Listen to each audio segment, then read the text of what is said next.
Every parent knows that moment of hesitation, that split second when a child pleads to walk home alone, play in the front yard, or ride their bike around the block. In August 2000, on the quiet streets of Vallejo, California, an innocent decision would trigger a chain of events that would force every parent in America to ask themselves, how confident are you about your neighborhood's safety? How sure are you that a serial predator isn't lurking around the corner, watching your children? For one family, these weren't just hypothetical questions. They were about to become their reality. The loving parents had 3 children, the youngest of whom was 8-year-old Midsi Sanchez. Midsi was born on August 12, 1992, and had always been active, positive, brave, and determined. Her 8th birthday was a significant event for her, and she was eagerly getting ready for school that morning, already imagining how she would return after classes and the real celebration would begin. At the end of the school day on August 12, 2000, Midsi was so excited that she decided not to wait for her older brothers, with whom she usually walked home, and leave on her own.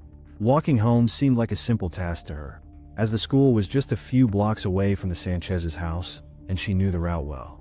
Midsi left school around 4 o'clock, wanting to get ahead of her 2 older brothers, and immediately headed home with confidence that she would soon be opening presents and seeing her cake.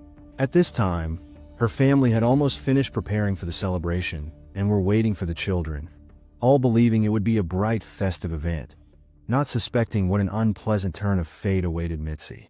Midsi had walked about halfway to her house and was on the last stretch of the street when she noticed a stranger staring at her intently from a car parked beside the road. Later, Midsi remembered how the man gave her a cold look that made her feel uneasy, but she didn't give it much importance and continued walking home. Just in case, Midsi decided to cross to the other side of the road, away from the suspicious car, even though her house was on the side where she had been walking. Instinctively, she decided to avoid this suspicious person who was watching her almost constantly. When Midsi crossed over and he realized she was going to leave, he got out of the car and called her over. The man pointed to his side mirror, which was loose, and said he wanted to secure it but had a problem. He explained that he had injured his leg when he fell off his bicycle, so he couldn't bend enough to reach the tape line between the seats in his car. The man realistically acted as if he couldn't do this because of his injury. The stranger smiled cordially and even took several steps, limping heavily and holding onto the car to be more convincing. He managed to persuade Midsi that he needed help. He succeeded in deceiving her. Midsi felt sorry for the man and responded to help. They approached the car together on the passenger side. The driver's door was closed at this time. The man pointed Midsi to the space between the seats, but as soon as she leaned down to try to feel for the object, he shoved her inside and locked the door. When Midsi found herself inside, she started screaming and immediately tried to open the doors, but they were all blocked. The perpetrator had clearly prepared for this turn of events. The man magically stopped limping, quickly jumped to the driver's side and got into the car, and sped away from that spot. The criminal had perfectly timed the moment when no one would see the abduction, neither motorists nor pedestrians. That section of the street was empty during these hours. During this same period, Midsi's brothers left school as their classes had also ended. The boys didn't find their sister, waited for her, but she wasn't there. They were told that she had already left, so they headed home along exactly the same route. The boys assumed Midsi had rushed home to start the celebration as soon as possible. The teenagers hurried after her, so they wouldn't be late too. They were shocked when their sister wasn't at home with everyone else. Everyone was waiting for her and started to worry. And when the brothers arrived without Midsi, they suspected something was wrong. Family members began to wonder where Midsi could have disappeared to and what had happened to the birthday girl. Meanwhile, Midsi was inside the vehicle with the perpetrator. She was in the back seat, crying and screaming, begging the man to stop and let her go. But he simply ignored her tears. Instead, the man used a lock and chain to restrain his captive inside the car. The stranger drove to the parking lot of a remote shopping center. There were no other cars here, not even people passing by. He drove into a dead end where he couldn't be seen, then handed Midsi a paper bag with clothes and demanded she change. She didn't argue, as she didn't want to anger the perpetrator. After changing, Midsi folded all her clothes into the bag, and the kidnapper threw it into the nearest trash bin. After this, The man showed a gun and said that if Midsi tried to escape, she would die. Then the perpetrator took out a bottle with some kind of drink, poured Midsi a glass, and forced her to drink it. The liquid was very bitter, but she had no choice and had to comply.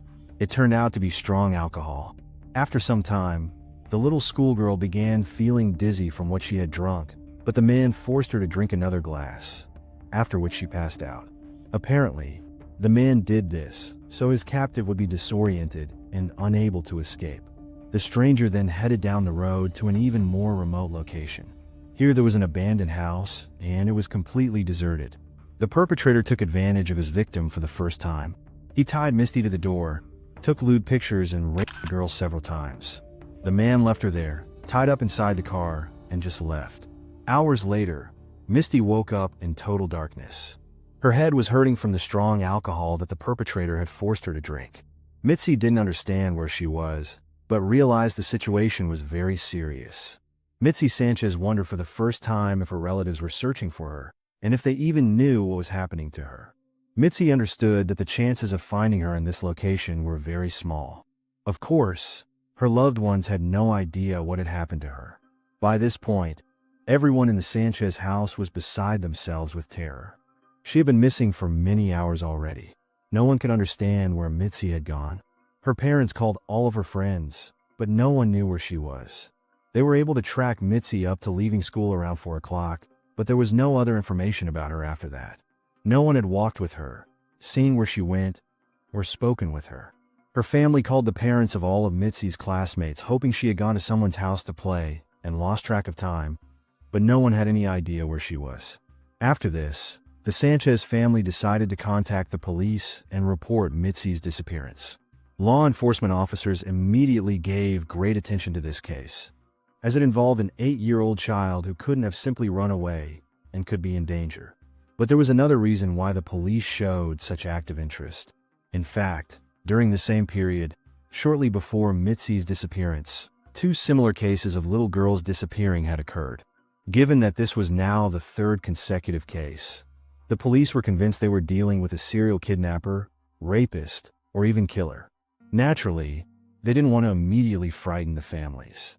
The previous cases hadn't received wide publicity. Nevertheless, people in this area already knew well what was happening. Many succumbed to panic, which only intensified when rumors reached the Sanchez family. All the children had disappeared near each other in the same district. One of the girls lived just 2 blocks from Midsi's house. The first victim, 7-year-old Amber Swartz, disappeared in the same way near her house under unknown circumstances. Amber was kidnapped in broad daylight while playing in her parents' yard, literally right under their noses. No one knew what had happened to her, and the searches yielded no results. The next victim was 7-year-old Shiana Fairchild. She literally vanished into thin air. There were no witnesses.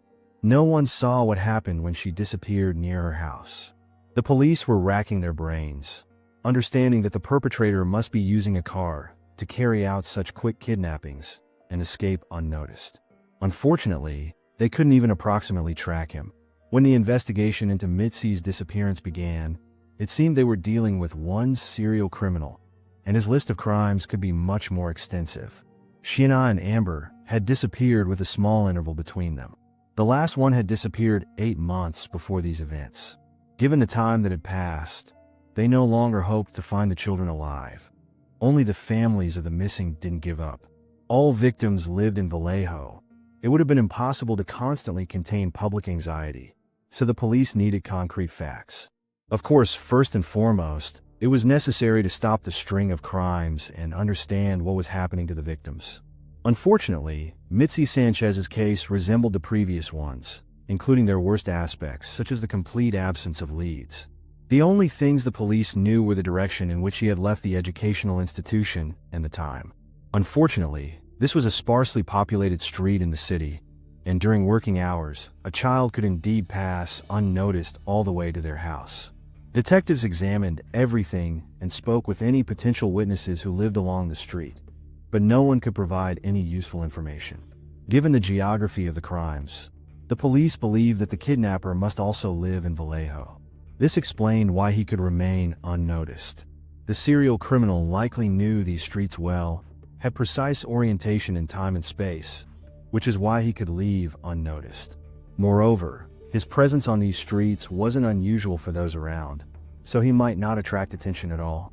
During this period, Mitsi's relatives were already actively searching for her throughout the city. Several volunteer groups have been formed, including numerous people concerned about the kidnapping.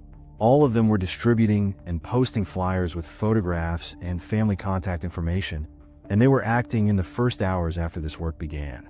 The owner of a nearby dump contacted the police station, where he had found a blanket completely soaked in blood. Unfortunately, it was impossible to identify whose traces they were, but the DNA on the blanket didn't match Mitsi's. In the following days, the perpetrator moved around the city with his young victim, even beyond its limits. The man would stop in different places and do whatever he pleased. Several times he parked right in the city center, and it was later discovered that even patrol cars were near the stranger, not suspecting who he was. Midsi was in the car the whole time, but was so terrified of the kidnapper that she was afraid to signal and ask for help. Midsi was horrified, literally paralyzed, and didn't resist. He was almost always inside, so Midsi simply couldn't reach out to people, even if she had the strength to do so. At some point, it seemed she had resigned herself to her fate and was just waiting to see what would happen next. During this time, the perpetrator was driving around the bay, constantly moving, changing places where he would stop the car. This allowed him to avoid drawing attention and arousing suspicion. Under favorable circumstances, one could hide this way under the police's nose for quite a long time. The longest stops he made during these days were overnight stays outside the city. For this, he used secluded places. Additionally, the perpetrator would get out of the car to eat, while never offering even a sip of water to his captive, though he kept giving her alcohol. Midsi was visibly weakening from hunger and dehydration. It seemed as if the kidnapper was deliberately starving and dehydrating Midsi, enjoying her slow and painful death. Midsi hadn't eaten or drunk water for 2 days while being held against her will. During one stop, Midsi gathered courage and asked where the kidnapper was going. He told her he was going to watch the news, wanting to see Mitsi's mother crying in another report about her daughter's disappearance. It was painful for Midsi to hear this. At this moment, the man once again stopped with his captive in the city, actually got out of the car and approached the nearest cafe where there was a television. The stranger asked them to turn on the news channel, and as he expected, relatives of the Sanchez family were speaking at that moment. Mitsi's mother was in tears, appealing to people to help with the search, to provide any information that would help save her child. The kidnapper was enjoying the mother's tears of desperation. When the perpetrator returned to the car, he showed Midsi a flyer with her picture. He boasted that he had taken it specifically, telling the volunteer who was distributing flyers that he was going to take active part in the search operation. He was deliberately mocking everyone and getting pleasure from it. On the morning of the second day after the kidnapping, he made another long stop. This time, the stranger left the car under the scorching sun for many hours. This was in August in California, so the inside of the car was more like a heated furnace. Exhausted and dehydrated, Midsi was suffering from thirst and heat. The perpetrator had left an extra large gap in the window, and she could see through it. The victim watched people passing by, but was too afraid of the kidnapper, so she didn't even try to call for help, just crying from helplessness. It's hard to imagine how exhausted Midsi was by the end of this hot day without water. Midsi remembered at that moment a conversation with her uncle, when he told her, "If you don't ask for forgiveness, you'll go to hell." Midsi thought she was finished and decided to pray. She asked forgiveness from all members of her family. By evening, the perpetrator finally returned and headed to the industrial district located near the city. This was another deserted place that the kidnapper visited with his captive. He parked here and got out, heading to a secluded store for purchases. Midsi still remained in the car, paralyzed with terror. But at this moment, she realized one important thing. The perpetrator had left a set of keys on the seat, and among them, one particularly caught her attention, as it was smaller than the others. Midsi realized that this key must unlock the lock to which she was chained. Suddenly, the terror that had literally paralyzed her for 2 days was replaced by a desperate desire to save herself. Midsi grabbed the set of keys, instinctively tried the small key in her lock, and it actually worked. She freed herself and immediately climbed over the seat. The doors were locked, but she managed to open the window slightly and began squeezing through the gap. Just as she got outside, the kidnapper came around the corner with his purchases. He saw that the situation had gotten out of control and shouted for his victim to get back in the car. But there was no going back for the captive. Instead of returning to the car, Midsi ran down the road as fast as she could. The perpetrator followed, right on her heels. Naturally, an adult man was easily catching up to the weakened child. The street was deserted. It seemed there was no chance to escape. Unexpectedly, a pickup truck began turning onto this road. Fortunately, it turned toward Midsi and immediately became alert. Midsi ran right in front of the vehicle, nearly ending up under its wheels. When it stopped, Midsi, with all the speed and agility she could muster, climbed up and made her way through the window, finding herself inside with the driver. All of this was happening in a deserted industrial district. Running away from the man, Midsi was ready to hide anywhere, even climbing into another stranger's car. This said a lot. Midsi introduced herself by name and explained that she had been kidnapped. The driver immediately decided to act and protect her. The perpetrator, who had almost caught up with his victim, looked in horror at the rescuer, then ran to his car, got behind the wheel, and tried to escape. However, he didn't do it quickly enough. The motorist managed to write down the car's license plate number and got a good look at the kidnapper's face. The young man saw that the child was very exhausted, gave Midsi water, and immediately contacted the police. This call was a real miracle, as by this point, the authorities still didn't have a single lead. They had no idea where to look for the 8-year-old girl. Midsi had every chance of becoming another unsolved crime. Now, with a clear description of the perpetrator, the vehicle, and the license plate number, the police took only a few hours to apprehend him. Midsi was finally returned to her family. The kidnapper turned out to be 43-year-old Curtis Dean Anderson. When they showed his photograph to Midsi, she identified her tormentor and cried. Midsi asked several times if he had been arrested by the police, to be sure that she was safe and nothing threatened her anymore. Midsi's miraculous rescue and story became a sensation. Not only were her shocked parents and relatives at the house to welcome her, but also dozens of concerned citizens, including those who had actively participated in the search and rescue operation as volunteers. The house was full of journalists rushing to publish the sensation. Meanwhile, Curtis Anderson was already in the interrogation room, and he wasn't a new face to the police, as he had previously been caught by authorities multiple times. However, each time these had been much less serious violations of the law than kidnapping and assault of an 8-year-old child. Before the kidnapping, Curtis had been involved in thefts and robberies. At least that's all that was known about his other activities. Because of this, the man was familiar to the police and had served his first sentences, though they were short. He was lucky. After his first crime, Curtis even got away with just probation. Then there were several brief incarcerations. But due to good behavior, the criminal managed to get out early. That they managed to stop the kidnapper was a real miracle. Now the police wanted to find out if he could be connected to the kidnappings of other girls, including Shiana and Amber. It wasn't excluded that he could be responsible for dozens of disappearances of other children in neighboring cities and even states.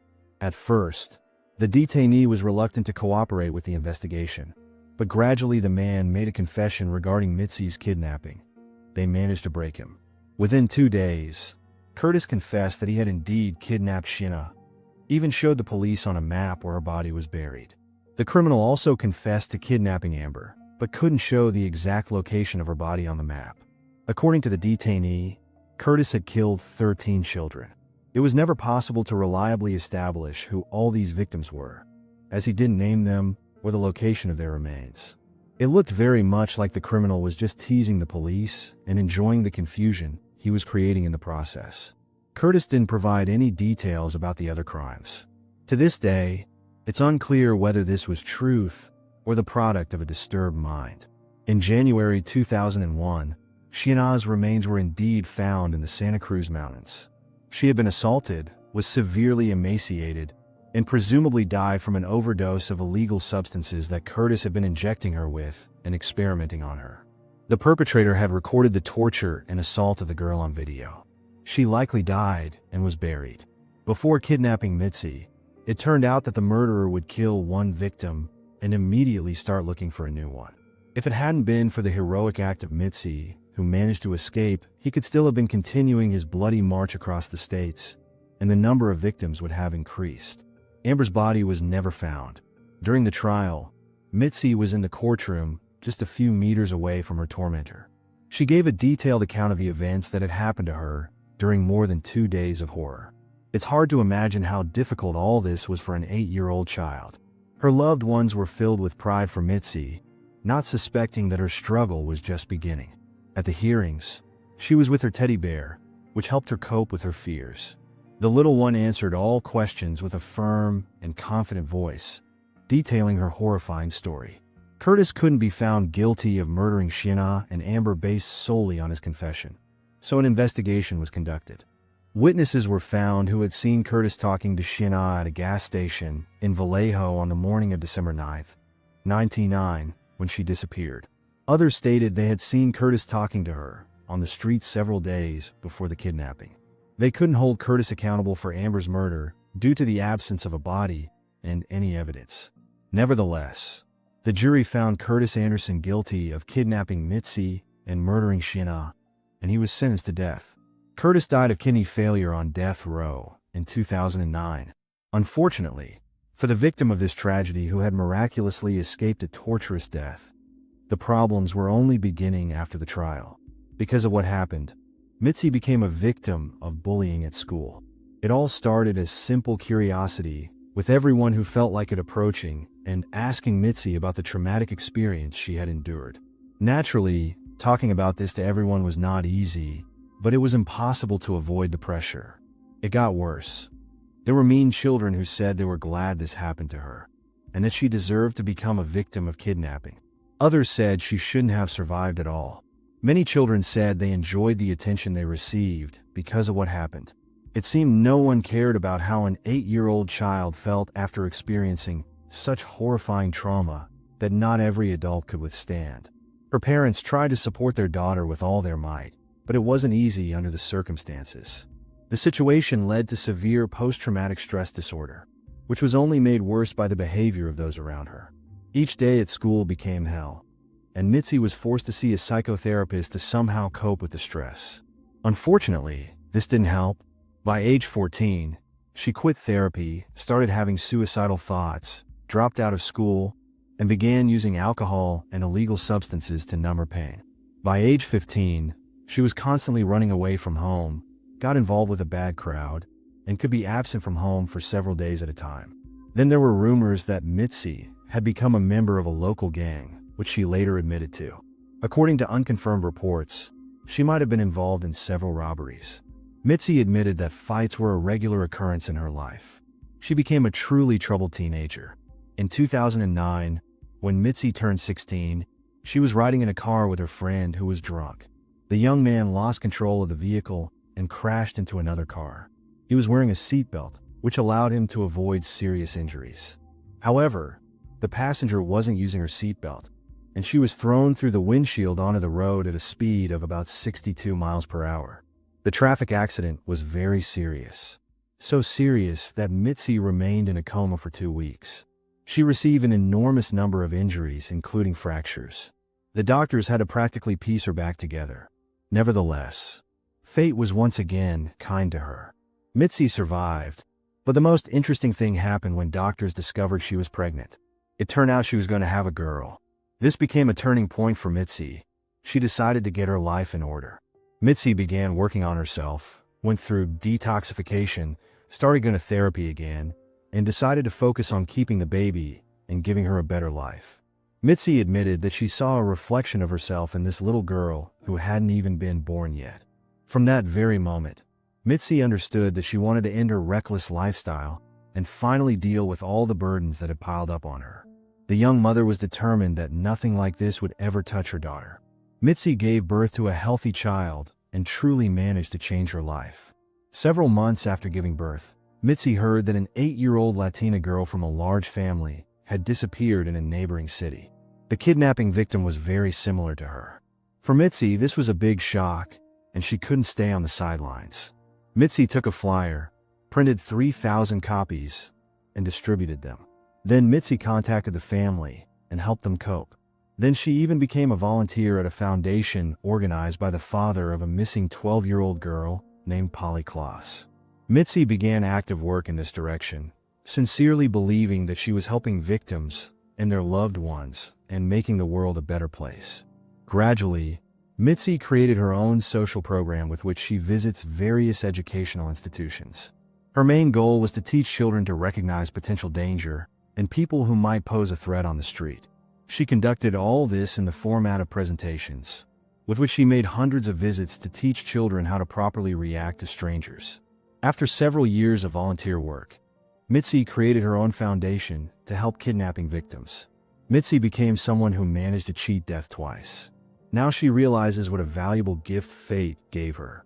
Having overcome weaknesses and trauma, Midsi decided to use her story to make the world better, and she made her first step at age 8, thanks to which Curtis Anderson ended up behind bars. On September 17, 1971, a 17-year-old girl disappeared without a trace in the state of Iowa. When her body was found in the woods on the trunk of an abandoned car, it told a horrifying story. Half naked, with signs of violence, she became the victim of a cruel murderer. The police had 3 suspects: an obsessively friendly man who offered to help her, her old friend who suddenly found himself in a psychiatric hospital after the body was found, and her husband's former cellmate with her photo in his wallet. It took 50 years to find out the truth about who took the life of young Maureen Farley. Cedar Rapids is known as the city of 5 seasons and is considered one of the safest places in the Midwest. Therefore, the news that a dead girl was found in the forest came as a real shock to the locals. From the very beginning of the investigation, it became obvious that finding the killer would not be easy. However, despite all the difficulties, one small clue became a key factor in the fight for justice. Around 6:40 p.m., the Cedar Rapids police station received a call.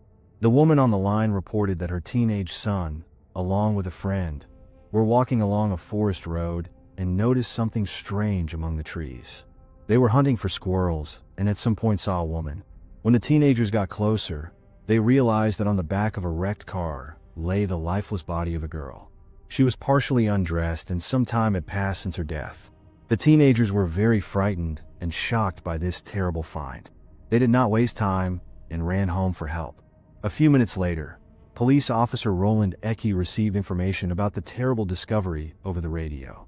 He and his partner were in a patrol car when a call came in from a dispatcher asking them to check River Road, where 2 boys had found a dead woman on the trunk of a car.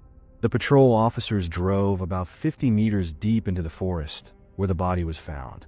The first thing they noticed was that the car had been in the woods much longer than the victim. It was abandoned and weeds had already grown up to the roof.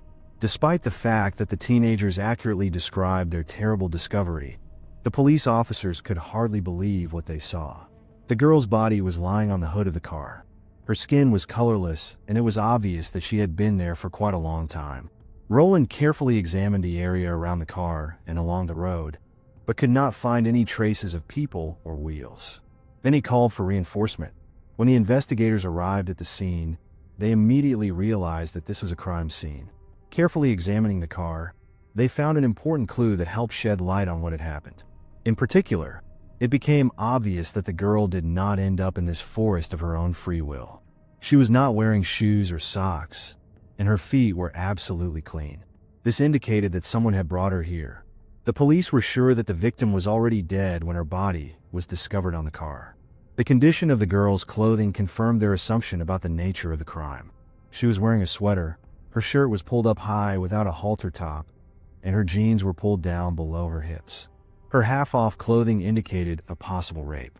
Investigators estimated the girl's age to be between 16 and 21. On her right hand, she wore a friendship ring, and on her left, a wedding and engagement ring. According to the police, the body had been in the forest for at least 5 days, and possibly longer. Given the conditions in which the body was found, it was in good condition. Near the body, experts did not find any documents or traces indicating the cause of the girl's death. However, experienced investigators suggested that there was only one reason why the body could be hidden in the forest. It was an attempt to conceal a murder. The place where the body was found was secluded. It was located outside Cedar Rapids on Gravina Road. Obviously, someone wanted to hide traces of the crime and get rid of the body so that it would not be found. A kilometer from this place was the city dump, so cars rarely drove along the road. While experts examined the crime scene in search of new evidence, the main questions remained unanswered. What was the victim's name, and who wanted her dead? Investigators in Cedar Rapids eagerly awaited the coroner's findings in the case of the girl found dead in the nearby woods. The doctor determined that the cause of death was cerebral hemorrhage from a blow to the head. According to the expert, the victim lost consciousness from the first blow, and the lack of timely medical care led to a fatal outcome. The doctor believes that the perpetrator, having inflicted the injury on her, hoped that she would regain consciousness. However, when he realized that she was dead, he decided to get rid of her body in order to hide traces of the crime. According to the coroner's report, the victim had been dead for about a week before she was found. Also, the suspicions of the investigators who worked at the crime scene were confirmed. Evidence was found that the girl had been raped. The evidence pointed to a heartbreaking story of a slow and painful death. However, in order to bring the perpetrator to justice, it was necessary to establish the identity of the victim. Investigators began to carefully study recent missing persons cases. It turned out that a week ago, the police received a statement that a girl named Maureen Farley had disappeared. According to the descriptions of her appearance and tattoos on her arm, it was possible to establish that the body found in the forest belonged to her. The girl's age of 17 years and the date of disappearance also coincided with the coroner's conclusions. According to the statement, Maureen's manager from the local diner was the first to contact the police. She became alarmed when the girl did not show up for her third shift. According to the manager, Maureen could always be relied upon. She was never late and always warned if she was not going to come to work. When Maureen did not show up, the manager went to look for her in the dormitory. In the girl's apartment, she did not find anything criminal, but she noticed an alarming detail. Maureen's work uniform was not in the closet. Maureen was a waitress at Ade's Cafe and Diner. Everyone knew her as a responsible and hardworking employee. According to investigators, the last time she was seen at work was on Friday morning, September 17th, when she finished her night shift. On September 20th, the manager called the police and reported Maureen missing. The girl's friends said that she had recently moved to the area from Sioux City, and the reason why she moved interested the investigators. They found out that Maureen Farley got married early. Shortly after the wedding, her husband was sent to prison. The prison where her husband David was serving his sentence was located near Cedar Rapids. Maureen rented a room in a local dormitory and got a job to provide for herself. She worked as a waitress in Cedar Rapids and had the opportunity to visit her husband frequently. She usually came to see him almost every week. However, that weekend Maureen did not visit the prison. She was supposed to meet her husband and go to church on Sunday, but she didn't show up and disappeared without a trace. No one saw her again. According to the chronology of events, Maureen was attacked between the time she left work on Friday morning and her return in the evening of the same day. During the investigation into her disappearance, Cedar Rapids police sent officers to Sioux City to talk to Maureen's mother. This turned out to be an extremely important step. The woman was very worried about her daughter's safety. She was sure that something had happened because Maureen could not just disappear. For days later, the same officers told Mary that her daughter was dead. It was terrible. Mary knew something bad had happened, but when she heard that they had found her daughter's body, she simply lost her speech. The emotions experienced by Maureen's relatives were especially acute because they remembered what she was like. The girl was the pride of the Brubaker family, the first child and the eldest of 7 children. Maureen grew up to be a smart, cheerful, and responsible girl. She was born on July 4th, and according to her mother, this was reflected in her character. The girl was bright, like fireworks, always ahead of her time. She was in a hurry to grow up. Maureen loved all her brothers and sisters, but she was especially close to her younger sister Lisa. The girl took her everywhere with her. The responsibility that Maureen took on made her grow up early. She met and fell in love with David Farley as a teenager. She was 15 and David was 16 when they got married. It was crazy love. David was from a good family, and Maureen loved him very much. But their vow to live long and happily was broken when David was caught passing bad checks. He was sentenced to 3 years in prison. Maureen's decision to move to Cedar Rapids for him led to her mysterious murder. Investigators were dealing with only a few clues obtained during the autopsy and examination of the scene after the violence was committed. It was very little. Even the biological samples taken during the autopsy were not of much value before the advent of DNA testing. Investigators realized that detective work would become a key aspect in this case. They understood that they needed to follow Maureen's movements before she encountered the killer. First of all, they conducted a thorough search of her room. The police found a diary and red letters, but did not find anything that might catch their attention. Judging by the entries, Maureen was an idealistic teenager who was struggling to make ends meet. Nothing was missing from her room except her work uniform. Investigators interviewed neighbors to find out what they remembered about that fateful day. The answers obtained became the first clue for the police. The dormitory manager said that she heard voices in Maureen's room. According to her, the voices sounded calm, and she did not suspect anything suspicious. She only noted that one of the voices was low. The manager drew attention to another important aspect. The room had a strong smell of tobacco smoke, which had a sweet tinge.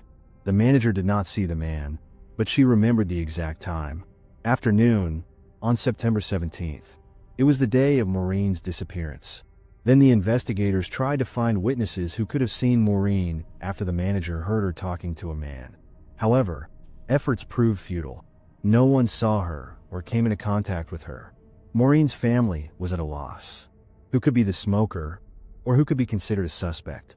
They said that everyone loved her, she had no enemies, and she never talked about quarrels.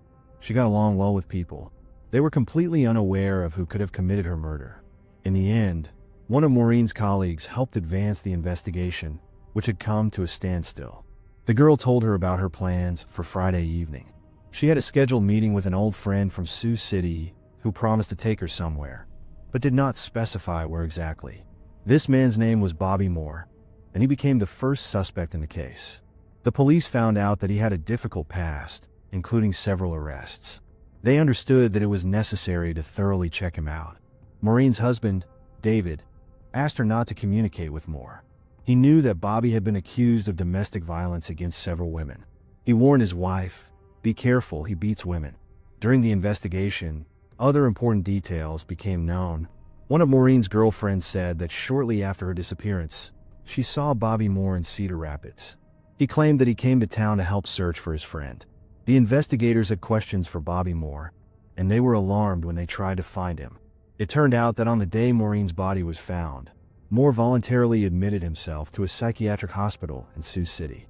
Investigators speculated that he might be tormented by guilt. In their opinion, this was the reason why he went to the hospital. They believed that he was guilty of her death. But if Moore thought that the hospital staff would be able to shield him from the murder investigation, he was wrong. When he was informed of Maureen's death, he stated that he had nothing to do with it. According to him, he considered her his sister and was not involved in her disappearance.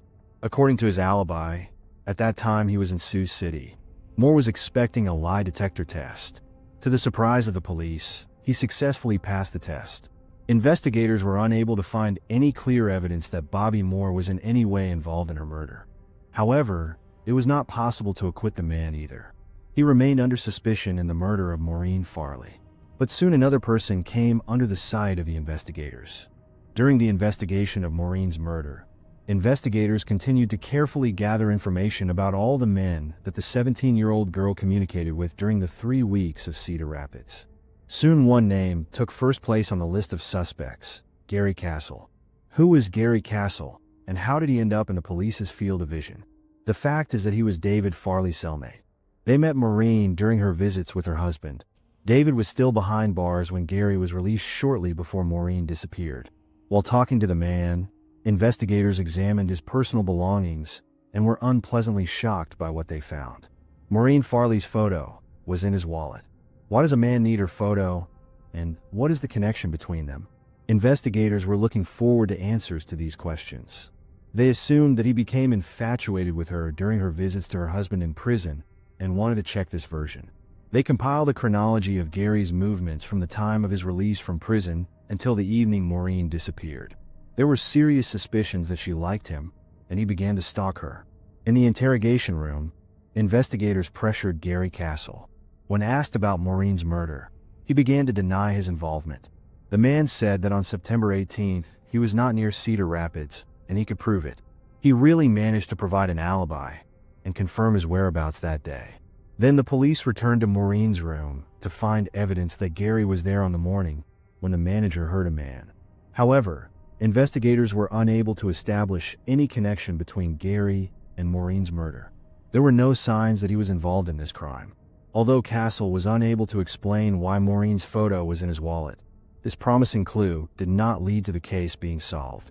After that, investigators returned to the diner where Maureen worked and again interrogated her colleagues and visitors. Their efforts were not in vain. They received valuable information. One of the regular visitors named George said that at the time Maureen disappeared, he saw her with a man who, according to him, looked like a hippie. Investigators asked the girl's relatives if they knew a person who fit the description. However, Maureen's husband David immediately told the police that they should interrogate George himself. When the police studied George's past, they understood why David Farley treated him with suspicion. The man told Maureen that his acquaintances could get her husband out of prison. However, was this offer sincere, or did he just want to get close to the girl? He knew about her problems and offered his help in repairing the car. However, the police suspected that this suggestion had a hidden motive. There was a significant age difference between them. He was 52 years old, and she was only 17. The question arises, what could such a man need from a young girl? George told the police that during a late-night conversation with the young waitress, he offered her his help. He was touched by the situation in which the girl found herself, experiencing both emotional and material difficulties. Investigators did not believe him and asked where he was the night Maureen disappeared. He replied that at that time he was at work. The police made an inquiry and found out that he really worked at the Cedar Rapids bus depot from 1 p.m. to 9 p.m. The investigators' calculations showed that George's working hours excluded his involvement in Maureen's murder. They had to look for new clues. However, after checking all the versions, they had no evidence left. And by 72, the case was closed. The police identified all the suspects, but each of them had an alibi. For Maureen's family, the lack of improvement was another difficult test in a series of constant emotional suffering. They did not know where to find the strength to cope with this tragedy. Maureen's death was a huge blow to her mother. She was left alone with 6 children, and every morning she had to get up and take care of them. It all had a big impact on their family. Perhaps it was this pain that prompted Lisa, Maureen's sister, to choose a career in law enforcement. For many years, she used her position to remind Cedar Rapids colleagues of how the unsolved case had affected her and her family. A festering wound remained in their hearts. They wanted to know who did it. Why would someone kill Maureen? For more than 3 decades, the Maureen Farley case policed the Cedar Rapids Police Department. However, in 2006, a new investigator joined the investigation and found unprocessed DNA samples. He took DNA samples collected from the victim's body and sent them to a laboratory for analysis. The results were promising. In the course of laboratory research, an expert was able to compile a DNA profile of a man. Investigators were confident that new evidence and modern DNA analysis would help them track down Maureen's killer. However, when they compared the DNA profile with the database, they did not find a single match. Because of this failure, the investigation dragged on for another 9 years. In 2015, investigator Matt Denlinger studied the case files and compiled a list of 75 names that appeared in the initial investigation. He was serious and intended to take DNA samples from each of the suspects. This process turned out to be long and monotonous. The investigator needed to find each suspect, take a DNA sample from him, and wait for the results. The process of eliminating many names could take years. Therefore, he involved retired Lieutenant Ken Ashburn and former intelligence agent J.D. Smith in this large-scale work. The team focused on the names at the beginning of Denlinger's long list. In particular, on 2 suspects that the investigators of the 70s were dealing with. They were able to find Bobby Moore and took a DNA sample from him. After that, he was excluded from the list. However, when Harry Castle's DNA also did not match the profile, the investigation hit another dead end. Then in 2018, with the help of a new type of testing, the Golden State Killer was found. A Cedar Rapids teacher hoped that this method would be useful in their work as well. This is about forensic genealogy, a new technique that has already demonstrated its effectiveness. Investigators were confident that it would help them in solving this case. But unfortunately, when they sent the sample to the company, they were told that it was badly damaged. The investigators were disappointed, but did not give up and continued to carefully compare the samples. The team resumed the investigation again, and the first thing they noticed was the person who aroused suspicion among the first investigators, George Smith, the friendly diner visitor. However, when they began to check his biography, they discovered that Mr. Smith had never had a DNA sample taken. Investigators delved into George Smith's history and found out that he died in 2013 at the age of 94. His friends and loved ones wrote a touching obituary about the beloved Cedar Rapids businessman. One phrase said that George could always be recognized by the sweet tobacco smoke. This phrase and a photograph of an elderly George caught the attention of investigator J.D. Smith. He recalled that the dormitory manager smelled sweet cigar smoke near Maureen's room on the day she went missing. He read it and immediately realized that this man was in her room. It also meant that George Smith had lied about his shift at the bus depot on Friday afternoon. Now for the team of investigators. He became the main suspect in the murder of Maureen. He was too friendly. The 70s investigators treated him with suspicion. Now the police had to find out if he was involved in this crime. Investigators thoroughly studied all the details of George Smith's life in 1971. Earlier that same year, he divorced his wife. At the time of Maureen's murder, Smith lived just a few blocks from her dormitory. He could have known where she lived and easily come to her. In addition, Smith worked part-time as a garbage collector, and thanks to his work, he was familiar with the road to the landfill, where Maureen's body was later found. Investigators were going to conduct an exhumation to take a sample of his DNA. However, at the funeral home they were told that the body had been cremated. It is impossible to isolate DNA from cremated remains. They hit another dead end. Denlinger decided to act differently. He was going through options and wondered what if he took a sample from one of his children. Matt located George Smith's daughter and obtained a sample of her DNA. He sent it to the laboratory and waited for the result. On September 24, 2021, exactly 50 years after Maureen's body was found, the DNA comparison results came in. It turned out that George Smith was indeed the killer of the 17-year-old girl. The date when the results came in did not seem like just a coincidence to the command. It had been exactly 50 years. It was difficult for the investigators to comprehend all this, as well as for Maureen's family, when they were told the news that they had not been waiting for 5 decades. Matt Denlinger still remembers how he called Maureen's sister. He will never forget how emotionally Lisa took this news. Then she amazed him by saying, "My mom is next to me. Tell her." Matt Denlinger lost his speech because he did not think that Maureen's mother was still alive. It was such moments that once convinced Matt and his team to become police officers.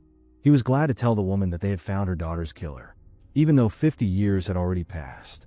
Maureen's family was immensely grateful to the investigators who did not give up and solve this crime. It was an extraordinary moment. Victory. Good over evil. No one knows what happened on the day George Smith killed Maureen Farley. However, the evidence allowed investigators to put forward their version. In their opinion, George probably convinced Maureen to come to his house under the pretext of some kind of help. For example, with a lawyer or a car. And when she came, George decided that he wanted to have intimate closeness with her. But Maureen rejected Smith's courtship, and the situation escalated. Something went wrong. He hit her head. Either he hit her on the head and then raped her, and only after that he realized that she was dead.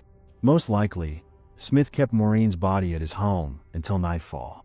In the dark, he loaded the body into the car and drove to a remote forested area. According to the investigators, George brought the body in his car. Then he got out of the car. He carried the body to the enemy, where an old car was left in the forest. He put the body on the trunk of this car and left. Although Maureen's family was grateful for the answers they received, the completion of the case opened old wounds and prompted memories that they had been trying to forget for many years. Unfortunately, not all of her relatives were able to find out what happened and who was the culprit. 2 of her brothers and her father had already passed away without knowing the terrible truth. Investigators hope that solving a half-century-old murder carries 2 messages. Victims' families should not give up, and murderers should remember that justice does not sleep. You know, when I delve into cases like the story of Maureen Farley, I'm always struck by one thing: criminals almost never look like criminals. In mass culture, they are often portrayed as gloomy loners with a crazy look. But reality is far more terrifying. They walk among us, smile, and seem like ordinary people. George Smith was a successful businessman, a respected person in the city. He was loved and respected. And only after 50 years did the world learn about his true face. We live in an era when criminals have become even more sophisticated. They study psychology, know how to manipulate, how to inspire trust. They can spend months building a strategy, gaining trust. And the most terrible thing is that they know our weaknesses. They know that a lonely person is more likely to believe in sincerity and kindness. That someone who needs help rarely suspects the one who offers this help. But there is also good news. Criminals still leave traces. No matter how technologies develop, no matter how sophisticated methods of concealing crimes become, the truth still comes to the surface. It just sometimes takes time. And the DNA test of George Smith's daughter is a vivid proof of this. I often think about what Maureen's family felt all these years. To live half a century with an open wound, not knowing the truth, and then find out that the killer had been living an ordinary life all this time, died in the circle of loved ones, without ever answering for his crime. This makes us think about justice, about time, about the fact that some wounds never heal. But there is also a ray of hope in this story. Crimes do not go unpunished. Sooner or later the truth comes to the surface. And if today somewhere there is another Maureen who feels danger, but is afraid to trust her intuition, every parent believes their child is safe at night. That moment when you check the locks, kiss your children goodnight, and set the alarm. We create routines, security measures, layers of protection. But in June 2002, in Salt Lake City, one family's split-second decision to skip setting their alarm would trigger a chain of events that would force every parent in America to ask themselves, how safe are your children really, even in their own beds? How sure are you that someone hasn't already been inside your home, watching, waiting, planning? For the Smart family, these weren't just hypothetical questions. They were about to become their reality. The loving parents had 6 children, among them 14-year-old Elizabeth Smart, who was born in 1987 in Salt Lake City, Utah. She was a quiet, shy girl, one of 6 children of Edward and Lois Smart. The teenager had several hobbies. She rode horses and ran long distances. The girl was described as a smart, obedient, and shy child. She showed great promise for a successful future. As a child, her passion was the harp, which she began playing at the age of 5 and practiced for hours every day. And when Elizabeth entered Bryant Middle School, she began to be invited to perform at various city events. Whether it was a wedding or a concert in honor of another celebration, she was also an experienced rider and long-distance runner. She participated in various school competitions. In general terms, she did not waste time, and her parents were proud of her achievements. On June 4th, 2002, Elizabeth woke up in a good mood. She was looking forward to the upcoming events. The girl washed her face, had breakfast with her family, and went to school with her parents, where she received several awards for successfully completing the school year. Finally, the school year was over, and a whole summer of planned trips with family was ahead. Afterwards, the Smart family spent the day together. The last happy day, and returning home, they went to bed. Every night before bed, Edward would set the alarm on the doors of the house. But on this very evening, he decided to turn off the alarm, locking the doors only. He was afraid that the alarm might go off if one of the children wanted to go outside at night. How terrible it is to realize that the tragedy could have been avoided by just a small press of a finger on the alarm button. Before going to bed, the girls loved to read, and so it was on June 4th. When they got tired of the books, they went to sleep, but this night was not as calm as usual. Around 2 o'clock in the morning, Elizabeth was awakened by an unknown man. He put a knife to her throat and calmly said, "Quiet, and don't even try to scream. Get out of bed and come with me, or I will kill you and your family." The girl was terrified, and if she had started screaming, her parents would have been in that room very quickly. But it was not known how this man would react to the scream. He could hurt her, Mary, and possibly other members of her family. She couldn't let that happen, so she did what he told her to do. After they were outside, he forced her to walk towards the woods. After some time, they approached a road. In the darkness, the bright light of headlights from an oncoming car appeared. Elizabeth thought this might be her salvation, but the man pushed her into the bushes and forbade her to move. She noticed that it was a police car, but decided not to do anything. The car just drove past them and disappeared from view in an instant. They immediately continued their way into the forest. The journey to the destination took several hours and was very tiring for the girl. At the same time, Elizabeth's sister decided to leave the room 2 hours after the abduction and go to her parents' bedroom. As it turned out, she had witnessed everything that had happened and had seen the man taking Elizabeth out of the room, but she pretended to be asleep so as not to draw attention to herself. Mary left the room as soon as her sister and the man were out of sight, but in the hallway she noticed that he was still in the house, so she quickly returned to bed. She was so frightened by this fact that she could not get out from under the covers for a long time. She was afraid that the kidnapper might still be in her house. It was only around 4 a.m. that she told her parents about her sister's abduction. At first, Ed and Lois did not believe what the 9-year-old girl was saying. They were convinced that it was just a bad dream, but the girl insisted that Elizabeth was not in bed. She had left the house with some man. Although the parents were not completely sure that Mary was telling the truth, they decided to check it out. Seeing that their daughter was indeed not at home, they began to inspect all the rooms, and only when Lois entered the kitchen, she noticed that the mosquito net on the window was cut. The girl's parents immediately called the police, and then their closest relatives. At 6 o'clock in the morning, the house was full of friends and relatives, all of whom wanted to help in the search. Unfortunately, the police did not cordon off the crime scene immediately after the report, and the arrival of a large group of people at the house led to the fact that no evidence could be recorded in the future. Everything was contaminated or destroyed. The police questioned the only witness. She said that the man was dressed all in black, and he had gloves on his hands. She could not see his face because it was too dark in the room, but she had heard his voice before. It sounded very familiar. The very next day after the girl's disappearance, information appeared on television. On behalf of the family, Ed spoke in a faltering voice, asking the kidnapper to release his daughter. Ed's call made a strong impression on the members of the community. The next morning they were met by almost 500 volunteers who were ready to help in the search for Elizabeth, and by the end of the day, there were almost 2,000 of them. Soon the whole city knew what 14-year-old Elizabeth Smart looked like. There was not a single person who did not experience horror upon learning about the girl's abduction. Parents walked their children to school by the hand. Children were not allowed to walk unsupervised and wander far from home. Every resident of Salt Lake City followed the details of the case with bated breath. But unfortunately, the sniffer dogs were unable to pick up the trail. The girl seemed to have vanished with the mysterious stranger. Meanwhile, the kidnapper was leading the girl far from the abduction site. It was a road through the forest, and it was long and tedious. The girl knew what could happen to her. Elizabeth asked the kidnapper to do what he was going to do closer to her home, so that her family could quickly find her body. However, the man, who introduced himself as Emmanuel, kept walking until they reached a place where his camp was located. Among the trees, they pitched a tent and spread out a tarp on the ground. There he had a camp where he lived with his 40-year-old wife, Wanda Ellen Barzy. When they finally reached this camp, the girl was forced to undress.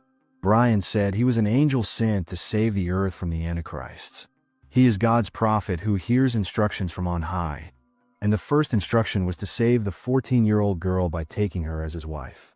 He planned to kidnap and take many girls as his wives, but by a tragic coincidence, Elizabeth Smart was the first and partly the last. Brian forced her to take communion and take a new name before she entered into a sacred union with him. Mitchell allowed the girl to choose a name on her own, but under one condition. The name had to be from the Old Testament. Elizabeth chose the name Esther. That was the name she was called for the next 9 months. After that, he raped her and tied her to a tree so she wouldn't run away. His wife Wanda watched all this. She was just as mentally abnormal and obsessed with the made-up faith as her husband. Lizzie couldn't run away. The rope she was tied to the tree with would not let her go far from the camp. The girl could only go a certain distance. She was like a dog on a leash. Every time Lizzie thought about her family, David became irritated. He threatened to kill them all if she tried to escape. He told her to forget about her family. that she would never see them again. But this only gave Elizabeth strength. She thought that if she tried to please them, they would not kill her. And from the very first day of captivity, Lizzie tried to carry out any orders. She helped clean up the camp and prepared food. She even pretended to be a good listener when Wanda and Brian told her about their lives. But everything was only getting worse. He raped her every day. It even happened that he could satisfy his needs up to 4 times a day. Once Wanda didn't like that her husband was spending a lot of time with the young girl. And then Brian made a schedule that he would be with her every day and with Lizzie every night. This nightmare seemed to last endlessly long until David began going to town. Sometimes he could disappear for days, leaving Wanda and Lizzie without food and water. And when he returned, he forced his exhausted from hunger and thirst victim to drink alcohol. Otherwise, she would remain without food for another day. Lizzie had no choice but to obey, playing the role of an obedient captive. Over time, the girl herself began to ask for something stronger. She did not want to be sober when it came to violence. She was so exhausted and morally drained that there seemed to be no other way to escape this pain. The girl had already recognized her kidnapper. A few months ago, when she and her mother were walking the streets of the city, they noticed a man who asked them for money. Lois gave him $5 and her husband's business card, saying that he might have a job for him.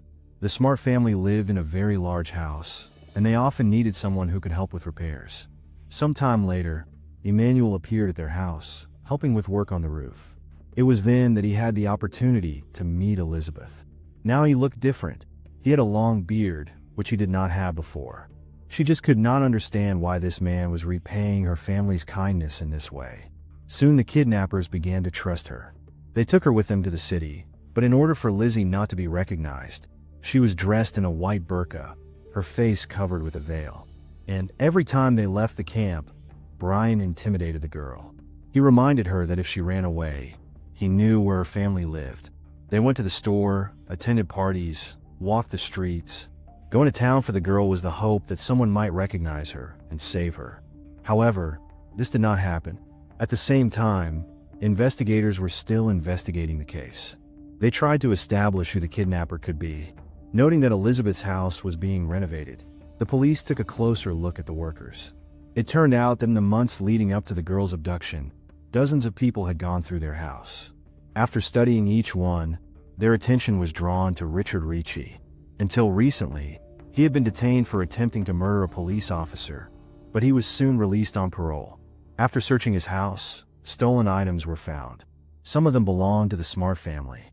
This was enough for the police to make him the prime suspect. They believed that perhaps he had wanted to rob the Smarts, but the girl had woken up and seen him. He could not afford to be recognized, so he took her with him. Ricci was interrogated for several hours, but he denied any involvement in Elizabeth's kidnapping. The police put more and more pressure on him, trying to force him to confess, but the man never admitted his guilt. Mary, seeing his photo on television, immediately stated that this was not the man they were looking for, but the police did not believe the words of the 9-year-old child. He continued to be held in custody and interrogated. As a result, in August, Richard was taken to the hospital with a cerebral hemorrhage, which led to his death a few days later. Sometime later, suspicion fell on the family. One of Elizabeth's uncles failed a lie detector test. Although the police had no evidence against any of the family members, the media quickly picked up on this topic, and soon articles appeared that wrote about the Smarts' potential guilt. About 2 months after Elizabeth's abduction, Emmanuel decided it was time to bring another wife to the camp. Ultimately, he wanted 350 of them. He already knew who would be the next victim, and this time he chose Elizabeth's cousin, Olivia. In the evening, he went on a mission, but returned alone. When he tried to break into the house, he dropped some object into Olivia's bedroom window, which made so much noise that it woke the girl and her father. As a result, Emmanuel had to flee. The family immediately called the police, but they in turn thought it was just a coincidence. The mosquito net was cut in exactly the same way as in Elizabeth's house. According to the police, it was just a teenage prank. They did not take it seriously and certainly did not think that these things had anything to do with each other.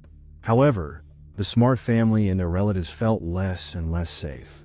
Sometime later, Emmanuel, Sia, and Elizabeth began to appear in the city more and more often. They were known to many considered harmless but strange. Once, although Elizabeth always covered her face, someone recognized her in the library.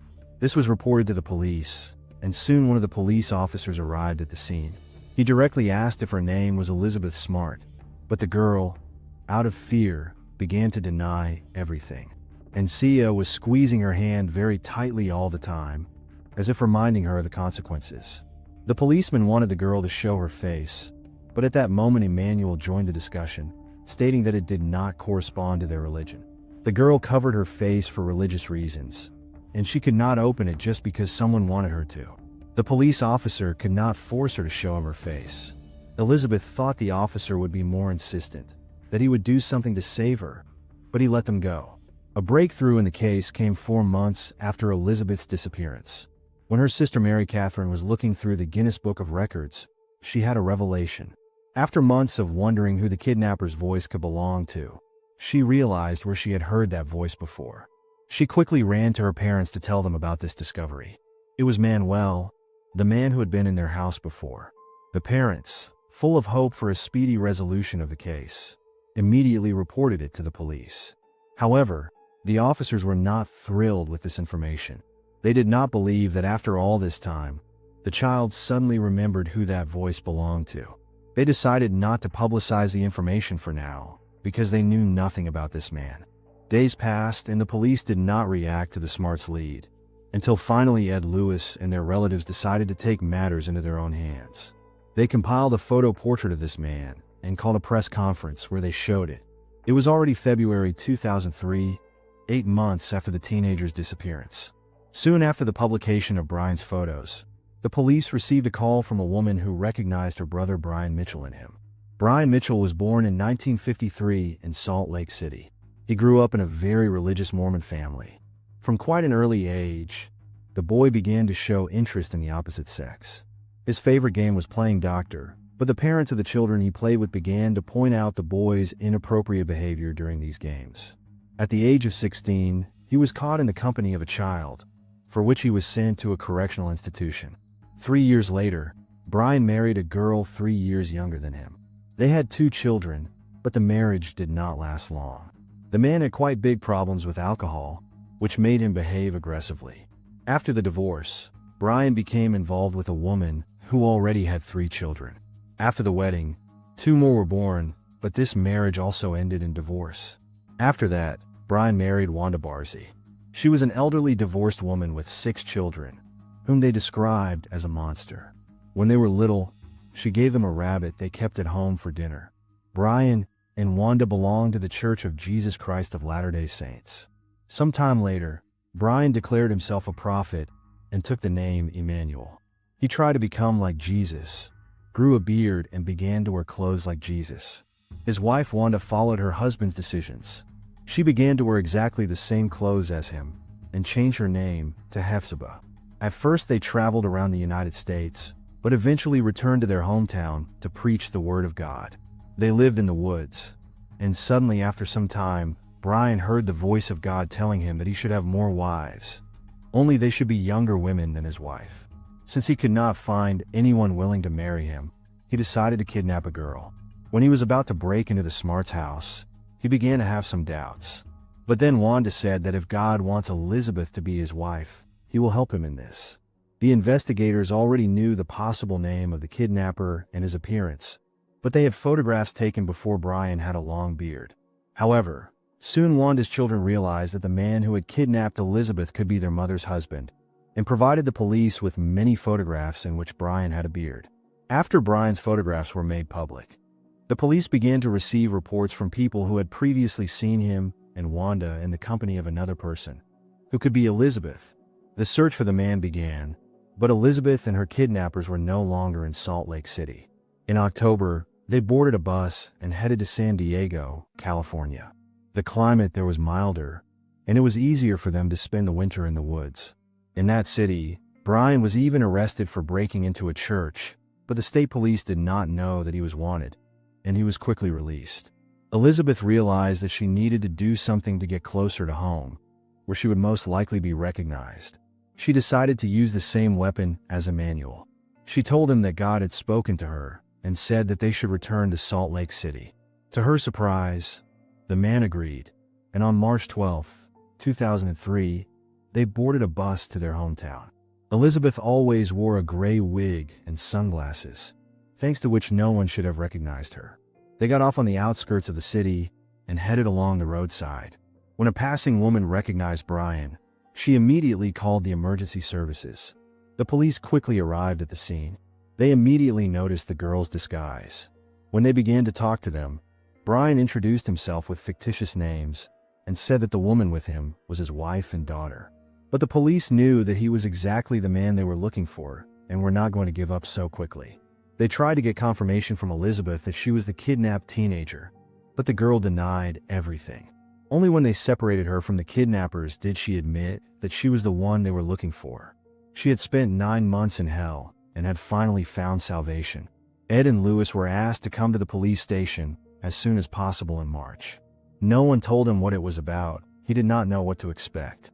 Only on the spot was he told that his daughter had most likely been found. The man was shocked. He looked at the girl standing in front of him and could not believe that this was his daughter.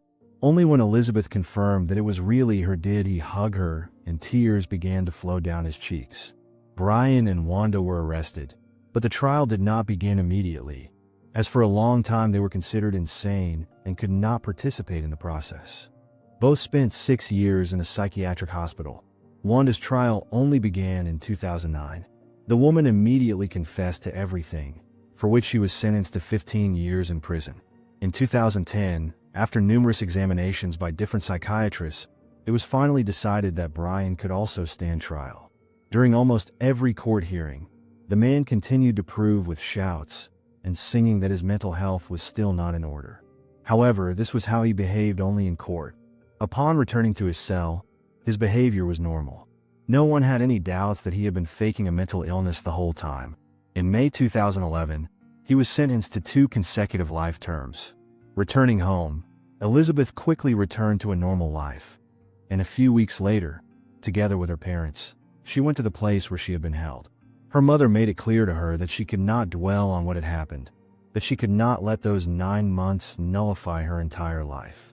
Her mother's words allowed her to cope with the trauma of these nightmarish experiences. The girl returned to school, which she graduated from in 2006. The same year, Elizabeth went to Paris. In that city, she met a guy named Matthew. He was from Scotland. Elizabeth and Matthew quickly fell in love with each other and got married 3 years later. At the moment, they are parents of 3 children.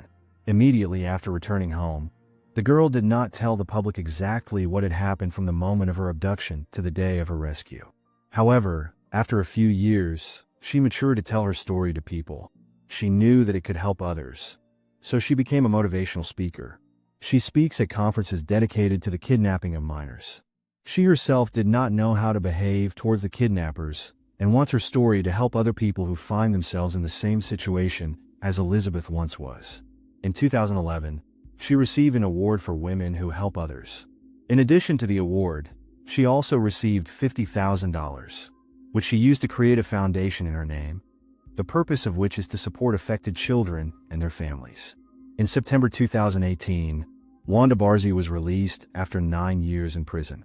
It turned out that the day she was supposed to be released from prison had been previously miscalculated without taking into account the time spent in a psychiatric institution. Elizabeth protested against this, believing that she posed a danger to society, but her opinion was not taken into account. Now Wanda is free and lives in Salt Lake City, 600 meters from an elementary school. Elizabeth Smart's story reveals a terrifying truth about the false sense of security in our homes. The fateful decision to turn off the alarm that night seems like a simple coincidence, but it reflects a typical mistake that thousands of families make. We sacrifice safety for convenience. The tragedy could have been prevented not only by setting the alarm, but also by more thorough background checks of the people allowed into the house. Mitchell came into their lives through ordinary kindness. $5 handed to a beggar, a business card with a job offer. Such kindness is natural, but it should not turn off our vigilance. The behavior of 9-year-old Mary, who witnessed the abduction but remained silent for almost 2 hours, shows how important it is to teach children to act in critical situations. Fear paralyzed her. just as later it paralyzed Elizabeth. This is a natural reaction of a child's psyche to a deadly threat. When a knife is held to the throat, when they threaten to kill the whole family, no learned safety rules work. The criminal used the most powerful weapon, fear for loved ones. Particularly alarming is the fact that even when Elizabeth appeared in public places, even when she was recognized, she could not ask for help. This is not just fear. It is a deep psychological subordination that Mitchell created through religious manipulation and constant threats. The incident in the library shows how important it is for the police to be persistent when it comes to missing children. One more insistent question could have saved months of suffering. This story teaches us that the modern security system must be comprehensive. It is not enough just to lock the doors and turn on the alarm. We need surveillance cameras covering all approaches to the house. We need thorough background checks of everyone who crosses the threshold of your home. We need to teach children not just to shout stranger, but to act even in a state of shock. We need to explain to them that some familiar people can be more dangerous than strangers. Elizabeth's story ended in a rescue thanks to the incredible attentiveness of her younger sister, who was able to remember the voice months later. This reminds us of the importance of trusting children, listening to them, and taking their words seriously. The police initially did not believe Mary's memories of the kidnapper's voice. This is a typical mistake that could have cost several more months of nightmare. Today, when Wanda Barzee lives 600 meters from an elementary school, we must remember, the threat does not disappear, it only changes form. Our task is not to frighten our children, but to teach them to be attentive, to trust their instincts, and to always have a plan of action in a critical situation. Sheriff's office!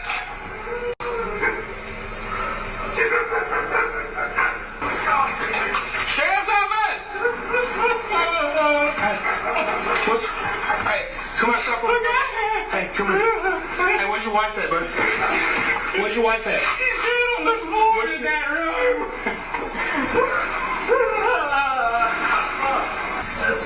That's mom. Yeah.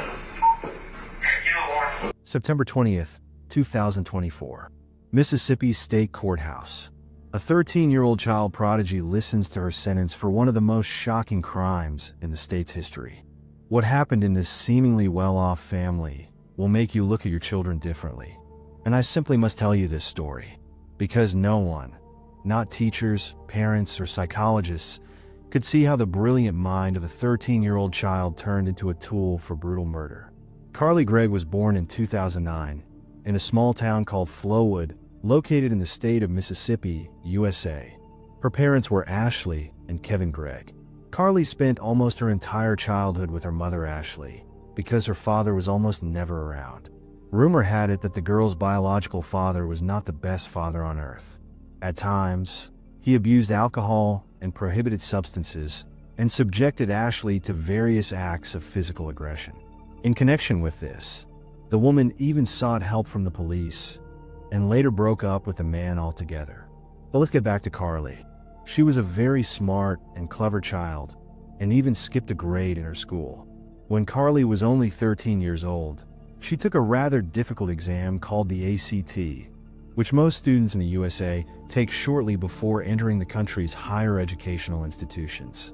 For reference, it should be noted that in the case of an ideal score on this test, the student receives 36 points. At the same time, only a small fraction of the test takers managed to cope with this task, and Farley, despite her young age, was able to score 30 right away. In other words, she was only 6 points away from a perfect result. In fact, the girl scored the same number of points that, as a rule, excellent students of an older age score. And this said something about her mental abilities. In the spring of 2019, Farley's mom, Ashley, met a 45-year-old man named Heath Smiley, who worked as a physiotherapist assistant. They immediately entered into a romantic relationship, and already in June 2020, they got married. Unfortunately, I do not know how Farley took this news and what kind of person she really was. However, it could be said with certainty that, despite her mental abilities, she was interested in rather controversial things, such as physical aggression and cold weapons. While studying in 7th grade, The girl got into trouble for the first time for secretly bringing a Swiss Army knife to school. For this act, she was even sent to an alternative school for troubled teenagers. It is known that she studied there for about 6 months, and only after that the leadership of her previous school allowed her to return. Although later she still changed educational institutions and continued her studies at a high school located in the city of Brandon, the administrative center of Rankin County, Mississippi. In fact, she was just a 10-minute drive from her house. Ironically, Carly's mother, Ashley, was a geometry teacher at the same school. If you thought that this was a plus for the girl, and that in this way she could get the necessary attention and support from her mother, then this was far from the case. In fact, Ashley and Carly had a difficult relationship, especially outside of school. Therefore, Carly had to go through a lot, seeing her mom both at home and at school. And although she was still the smartest girl in her class, she was also the youngest, and other teenagers took advantage of this and sometimes manipulated her. In particular, they made Carly do their schoolwork, as well as help them with various projects. In other words, the girl was in an extremely uncomfortable situation. Because of her behavior, she had conflicts with her mother and stepfather from time to time. Once, Carly was caught helping classmates cheat on a test. That time, the girl hacked into her teacher's computer and photographed all the answer options, and then gave those answers to several classmates. As a result, as often happens, all these answers fell into the hands of other students. And when everything was revealed, Carly was punished, and what happened became another reason for a serious quarrel with her mother. It is noteworthy that at this time Carly already had a boyfriend. His name was Anthony, and since the young people had contradictory conversations from time to time, Carly's mom said that she should no longer meet with this boy. And for some time they really broke up, but ultimately their close communication resumed. Then Ashley simply decided to leave everything as it was. Perhaps she trusted her daughter, who knows? Nevertheless, it was reliably known that already at that time, she exercised close parental control and sometimes viewed all of Carly's mobile devices. She also set restrictions on the use of some applications. In particular, the woman forbade her daughter to use applications such as TikTok and made Carly put her phone away every time she went to bed. Therefore, before going to bed, the girl always left her phone in the kitchen or on her mother's nightstand. And it must be said that one of the main reasons why Ashley checked her daughter's phone was her sincere desire to resume communication with her biological father, whom her mother wanted to deprive of all parental rights. Ashley simply did not believe that Kevin could become a good role model for Carly, since he still abused alcohol and prohibited substances, and in general was a rather cruel person. And when the woman found out that her daughter had disregarded her prohibitions and began to communicate with her father, she established even more prohibitions and rules inside the house. In fact, this only pushed Carly to more protest. And although she was a smart, clever girl, this did not save her from the influence of classmates, some of whom were about 15 years old at that time. It's no secret that this age is considered almost the most rebellious period in a person's life, and many teenagers begin to engage in such things as the use of prohibited substances and the consumption of alcoholic beverages. This was the environment that young Carly found herself in. And in addition to her new and at the same time controversial hobbies, she also began to have obvious mental health problems. Carly, to put it mildly, was not in the best mental state. And later, many of her classmates noted that at this time, she began to consciously injure herself with a knife. Fortunately, Ashley found out about this in time and persuaded Carly to take a course of therapy for anxiety and stress. However, she never completed it. Later, Carly was prescribed so-called antipsychotic drugs, but then they were replaced with medications for the treatment of symptoms of depressive or generalized anxiety disorder. Apparently, Carly was transferred to this medication because specialists believed that she had certain mental problems that antipsychotic drugs simply could not cope with. And it is quite difficult for me to judge whether there was any connection here, but Carly switched to this drug just 5 days before the attack on her mom. The morning of that day was ordinary. Ashley and Carly went to school as usual. Sometime after they left, Heath also went to work. People who saw Ashley and Carly that day said that there was nothing unusual or strange about their behavior. According to them, they communicated quite normally with each other and did not show any aggression. After lunch, they returned home. At this time, Heath was still at work. Their after-school routine was quite simple. Returning home, Carly usually went outside and walked her dogs, of which she had either 2 or 3. And while the girl was outside the house, Ashley, as a rule, went into her room to conduct a quick inspection of her daughter's personal belongings. Only this time, the search was connected with the fact that Ashley heard some information from one of the students, who was also a close friend of Carly's. This girl herself approached Ashley and said that she had recently been very worried about Carly. And the reason for this concern was that Carly began to drink and use prohibited substances much more often. According to her friend, Carly literally could not imagine her life without weed. She seemed to not know how to function without it. Therefore, she was afraid for Carly, deciding that she had developed an addiction to prohibited substances. Hearing this information, Ashley took the opportunity and, as usual, went into her daughter's room. Just a few moments later, she found 4 smoking devices. Like any mother, seeing this, she was truly frightened for her daughter. Obviously, Ashley did not want Carly, with such potential, to direct her life down the wrong path. And while the woman was thinking about how best to proceed, Carly managed to return home and then go to her room and see her mom on the bed with vapes in her hands. And I must say that the next part of this story was so frightening that I'm not even sure if any conversation took place between them at all. Most likely, Carly simply left her room and went to her mother's bedroom to take the gun that Ashley kept in the bedside table in case of uninvited guests or other emergencies.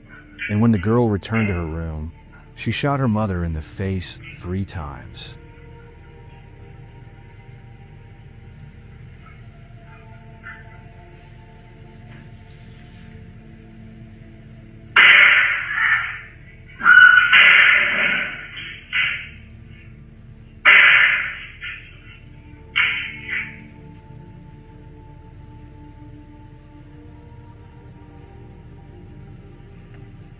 After Carly shot her mother, she went to the kitchen to take her phone. She realized that now she had to get rid of her stepfather.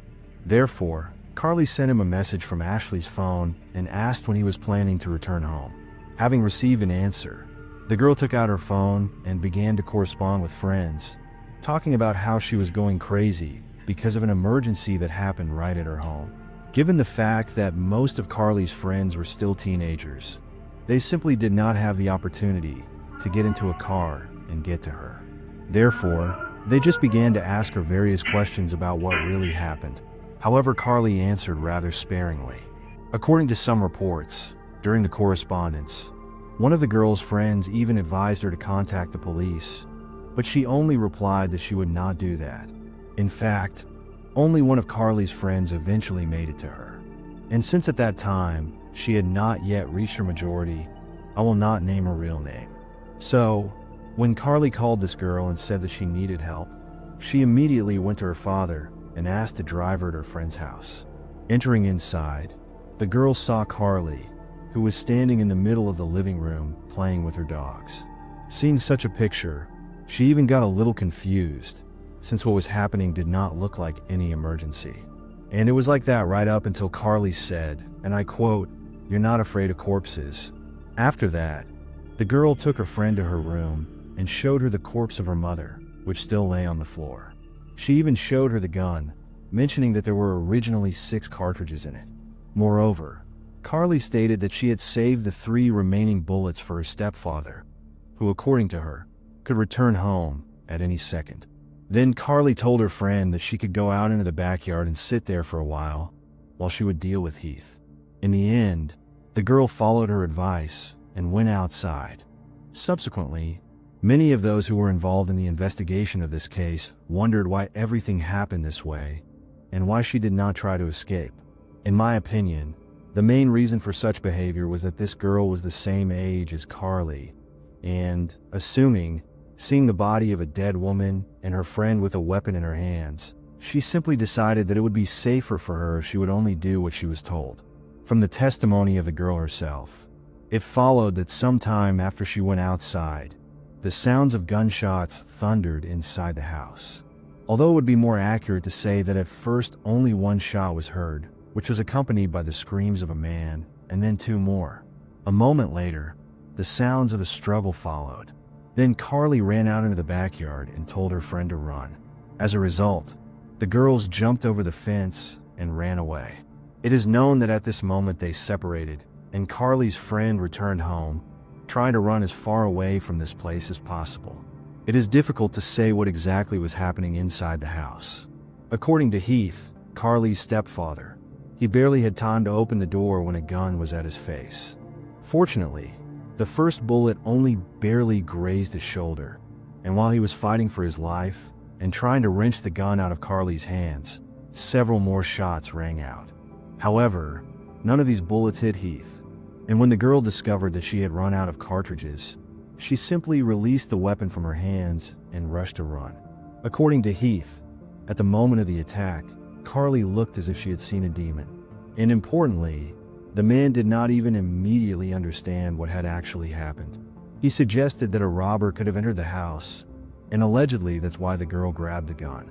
Moreover, he thought that the alleged criminal could still be inside, and only after Carly ran away did he decide to call the police and ask for help. What's the location of your emergency?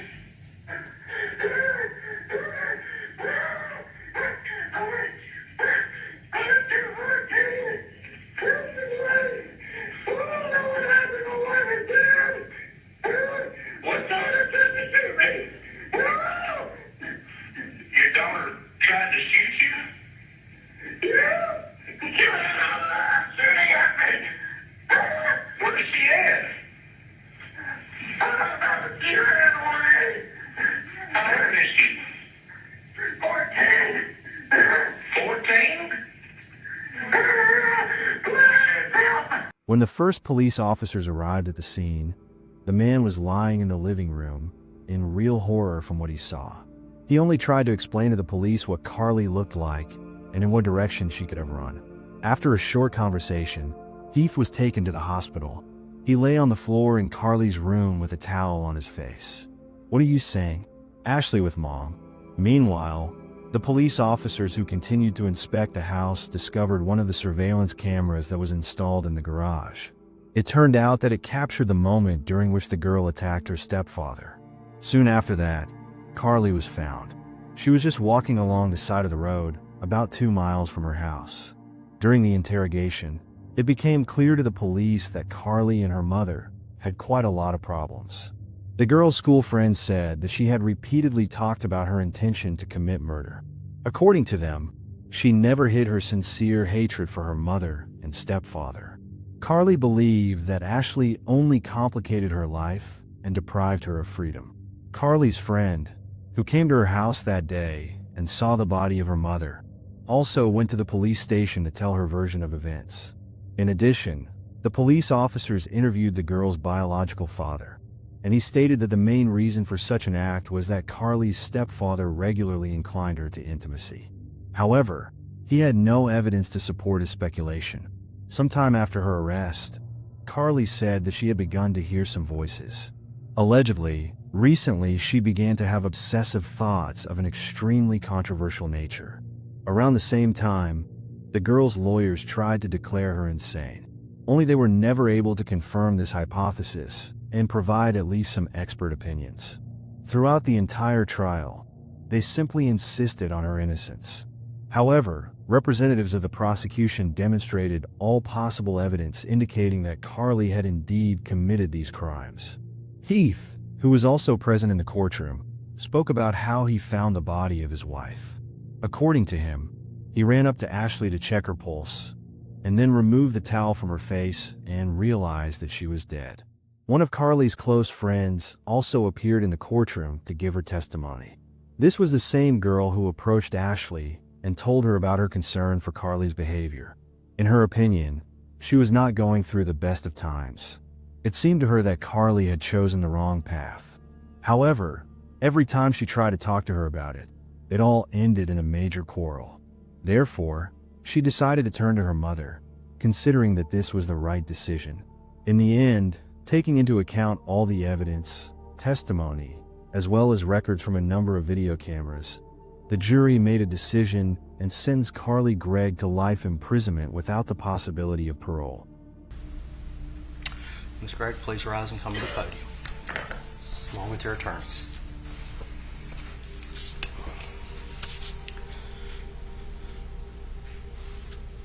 All right, the verdicts appear to be in proper form.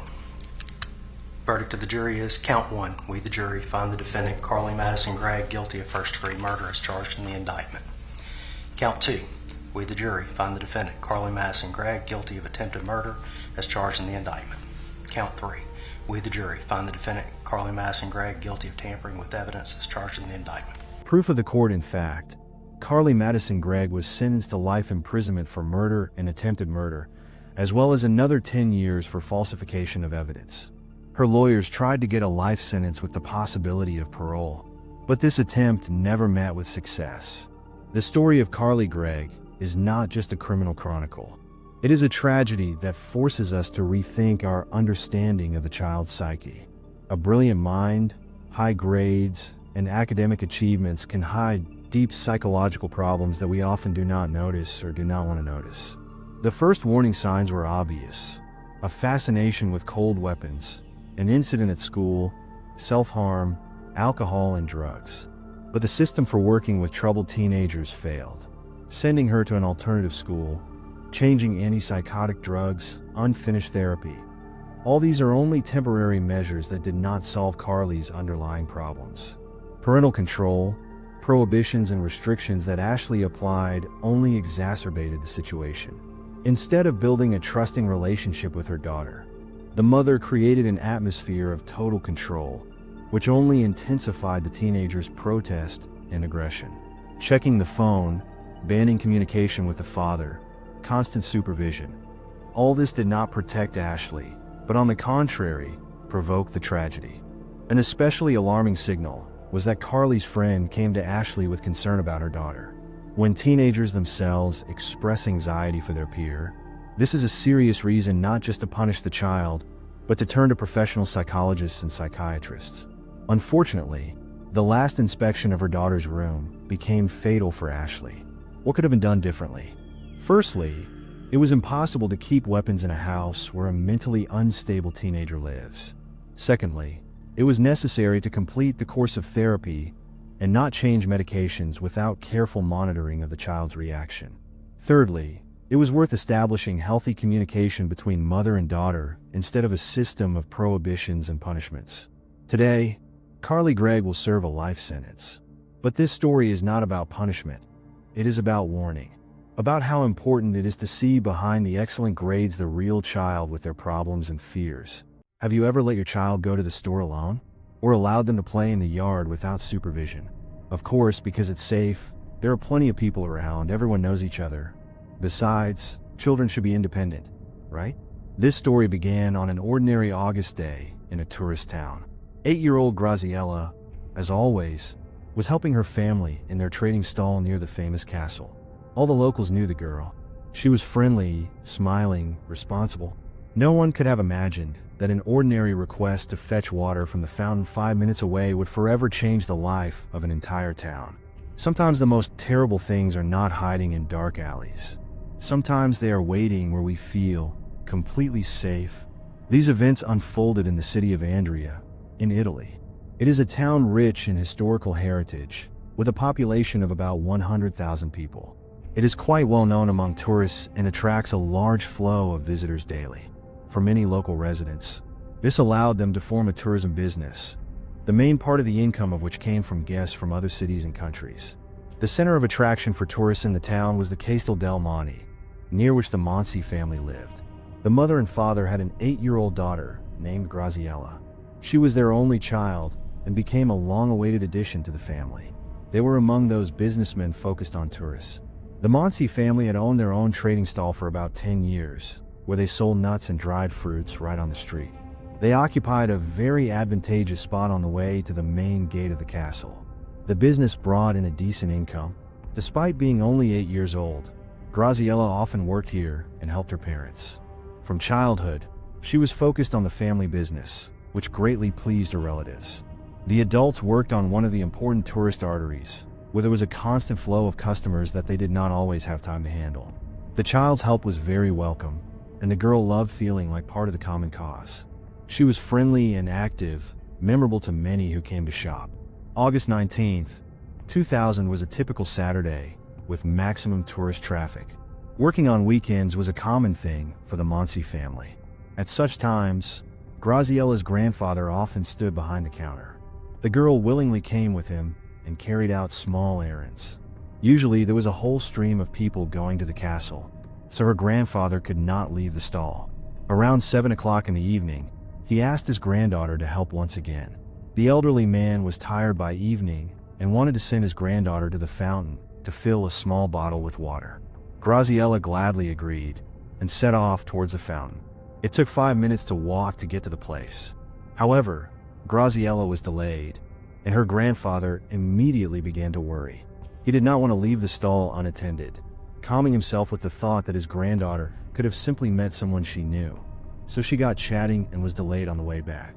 But when more than 20 minutes had passed, and the child still had not appeared, the man realized that something was wrong. He decided to go to the fountain himself and check what could have delayed the responsible Graziella. To his surprise, Mr. Mansi did not find the girl either on the way or near the fountain.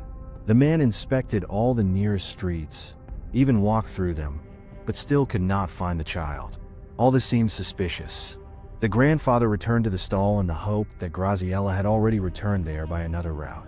But the girl was not there. About half an hour after the disappearance, he turned to the girl's son and mother, began calling her friends and acquaintances whose numbers he knew. The parents were doing the same, but it turned out that no one had seen the schoolgirl. As a result, the whole family and several of Graziella's friends gathered on the square near the Mansi trading stall. Not even an hour had passed. Adults and teenagers divided into groups and began to search for the child.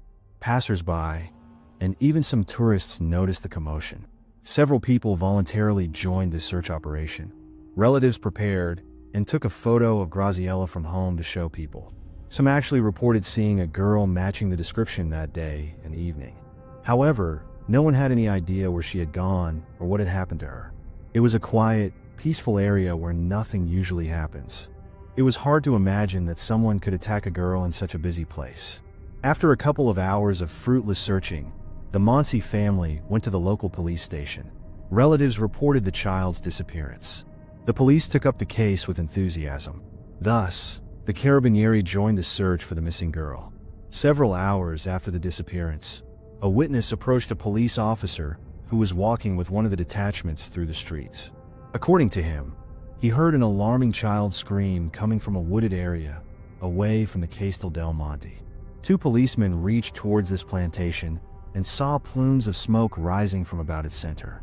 They did not think it could be connected with the girl's disappearance in any way, but decided to check what was happening.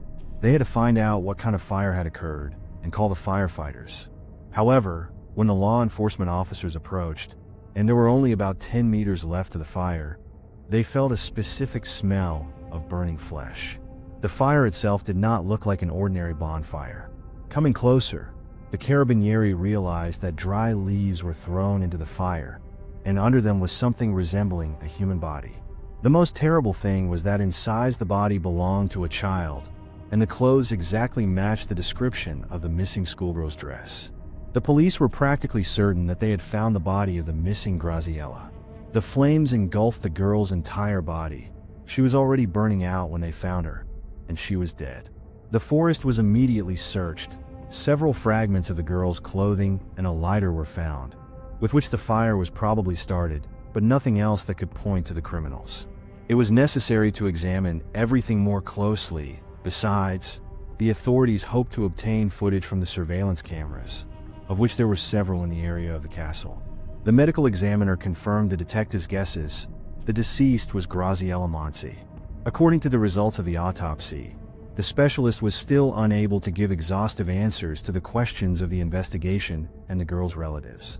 The body was in poor condition. However, the conclusion stated that the child was killed and set on fire intentionally. News of this monstrous case instantly appeared in the media. The very next day, journalists literally began to attack the Mansi family. When the girl's relatives were notified of what had happened, at first they did not believe that it was about Graziella at all. This spontaneous act of cruelty seemed so monstrous that the whole district shuddered. The mass media actively spread rumors about the horrific murder that occurred near the famous castle. The public was frightened by what had happened. The flow of tourists decreased significantly due to such news. Guests considered the area unsafe and were afraid to visit the attraction, which significantly affected the tourism business in Andrea. The investigators did not waste time. From the very beginning, the police were very willing to get to work. The main version was an attack by a rapist who lured the child away from the tourist trail, where there was practically no one, raped her, and then burned her to destroy all traces of his atrocity. Of course, in the life of an 8-year-old child, there could not yet be such dangerous enemies, so we had to be talking about a much older person. The authorities considered several options. First of all, they paid attention to the list of registered criminals prone to sexual assaults who could be in the region during this period. However, this version received less and less support as the investigation progressed. They even analyzed the tourist flow. It was not ruled out that the attacker was traveling and looking for random victims, one of which was the innocent Graziella. Gradually, this option also seemed less and less likely. The more the police talked with witnesses, friends, and acquaintances of the Mansi family, the more often the name of Pasquale Tortora was heard. He was a young man at the age of 20, whom the whole district knew. He illegally worked as a parking attendant on the same street where the Mansi family stall stood. Many noticed that as soon as Graziella began to come to help her relatives, Pasquale constantly looked at her in some strange way. His gaze seemed alarming. Several people pointed to this fact at once, which seemed very suspicious. When the authorities talked with Pasquale's friends, they confirmed the concern. Some of his buddies even joked that the 20-year-old young man was seriously in love with an 8-year-old girl, but against the background of what happened, the teenagers' jokes looked much darker than they themselves thought. Could Pasquale really turn out to be a predator who had dealt with the girl he was obsessed with? His relatives denied such a possibility. He grew up in a decent family and had not previously had problems with the law, at least until that fateful evening at Castel del Monte. Despite the assurances of relatives, Pasquale became the main suspect. As soon as the investigators met with him, the suspicions continued to grow. He was wearing a dirty t-shirt with suspicious dark red stains, obvious dirty marks, as if he had been fumbling in the ground. His face seemed scratched, reminiscent of signs of a struggle. The scratches were small. The investigators assumed that they were left by small children's hands. Of course, Pasquale himself denied involvement in the attack on the girl. But the more detectives communicated with the young man, the more often and more seriously his story changed. It took only a few hours in the police office for Pasquale to start breaking down. Any doubts of the investigators disappeared when the young man voiced one alarming phrase. He considered Graziella to be very beautiful, despite the fact that we were talking about an 8-year-old child. In addition, enough contradictions had accumulated in the stories of the probable killer for detectives to conclude that the guy was trying to hide too much from the police. In one version, Pasquale reported that he came to the forest where the burning body was found when he was walking and noticed a lifeless child. He saw the body engulfed in flames, so he got scared and just ran away, and then the police appeared. Later, he supplemented the story by telling how he noticed Graziella walking towards the fountain to get water. He approached the girl, who was not afraid of the guy, as she often saw him. Up until that moment, he had always behaved calmly and adequately. Pasquale said that a dog recently gave birth to puppies in the local forest and offered to show them. When the criminal was finally cracked, he said that he lured the child into the forest, then set her on fire, as he wanted to get rid of traces of the crime. The young man insisted that he was not going to rape the girl, and the real purpose was some kind of sadistic game that simply got out of control. All these facts were eagerly hyped by the mass media, while generously diluting each news item with rumors and horrific details. All this brought confusion, but in fact it still remained unclear what turned out to be the motive of the killer. After all these numerous contradictory testimonies, Pasquale's story did not end. The police wanted to hear the true version. There were numerous gaps in his words, obvious lies that did not correspond to the evidence. He provided the Carabinieri with a timeline of events, other valuable information, but continued to dodge many questions regarding the process of the attack and the motive for the crime. It was obvious that the fire started at around 10 o'clock in the evening, but the child disappeared almost 3 hours before this moment. What was happening all this time? The reason for the arson turned out to be voices. Pasquale heard people passing near the forest. He was sure that activity had begun in connection with the search for Graziella. The most terrible thing in all this was part of the forensic expert's conclusion, who believed that the girl was conscious and still alive at the time of the arson. The carabinieri continued to press the suspect. It seemed strange that with such a scale of brutality, he got away with only a few small scratches on his face. How could he so easily cope with the girl? There were doubts that he alone participated in the crime. Probably someone helped him. It was decided to repeat the interrogation. Finally, Pasquale expressed a desire to cooperate with the investigation and tell the whole truth, which until then he was simply afraid to voice. According to him, he did not lure the girl into the forest in order to rape or mock her on his own. In fact, he was pushed to this by a company of guys aged 18 to 20. At that moment, Giuseppe DeBari, Vincenzo Caratillo, Domenico Margiotta, and Michele Zagaria were waiting for them in the forest. According to Pasquale, in fact, no rape was planned or occurred. He had an argument with these young people, which the guy lost. He allegedly had to pay, and his friends demanded to lure the girl into the forest. Here all four attacked Graziella, and then mocked her for several hours, not allowing her to leave the forest. They forced her to be silent, but when they heard that adults were looking for the girl, they got scared. The whole company was afraid that they would have problems with the law, so they decided to burn her. But they did not have any fuel with them. The teenagers were not going to go look for gasoline, so they just beat Graziella until she lost consciousness. Then they tried to set her clothes on fire, but that was clearly not enough. At that moment, the girl regained consciousness and screamed, after which the four young men beat her again until she lost consciousness. They threw leaves on the body, tried to set it on fire again with a lighter. Now the fire flared up. All the participants in this madness were from 18 to 20 years old.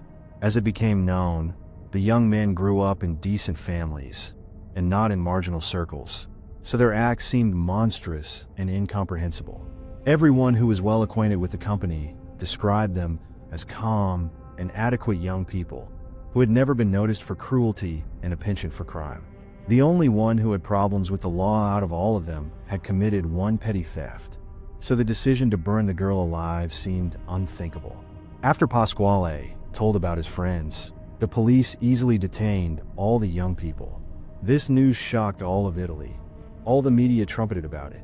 When the suspects were arrested, from the very beginning they denied any involvement in the death of Graziella, insisted that they had no idea why they even attracted the interest of the authorities at all.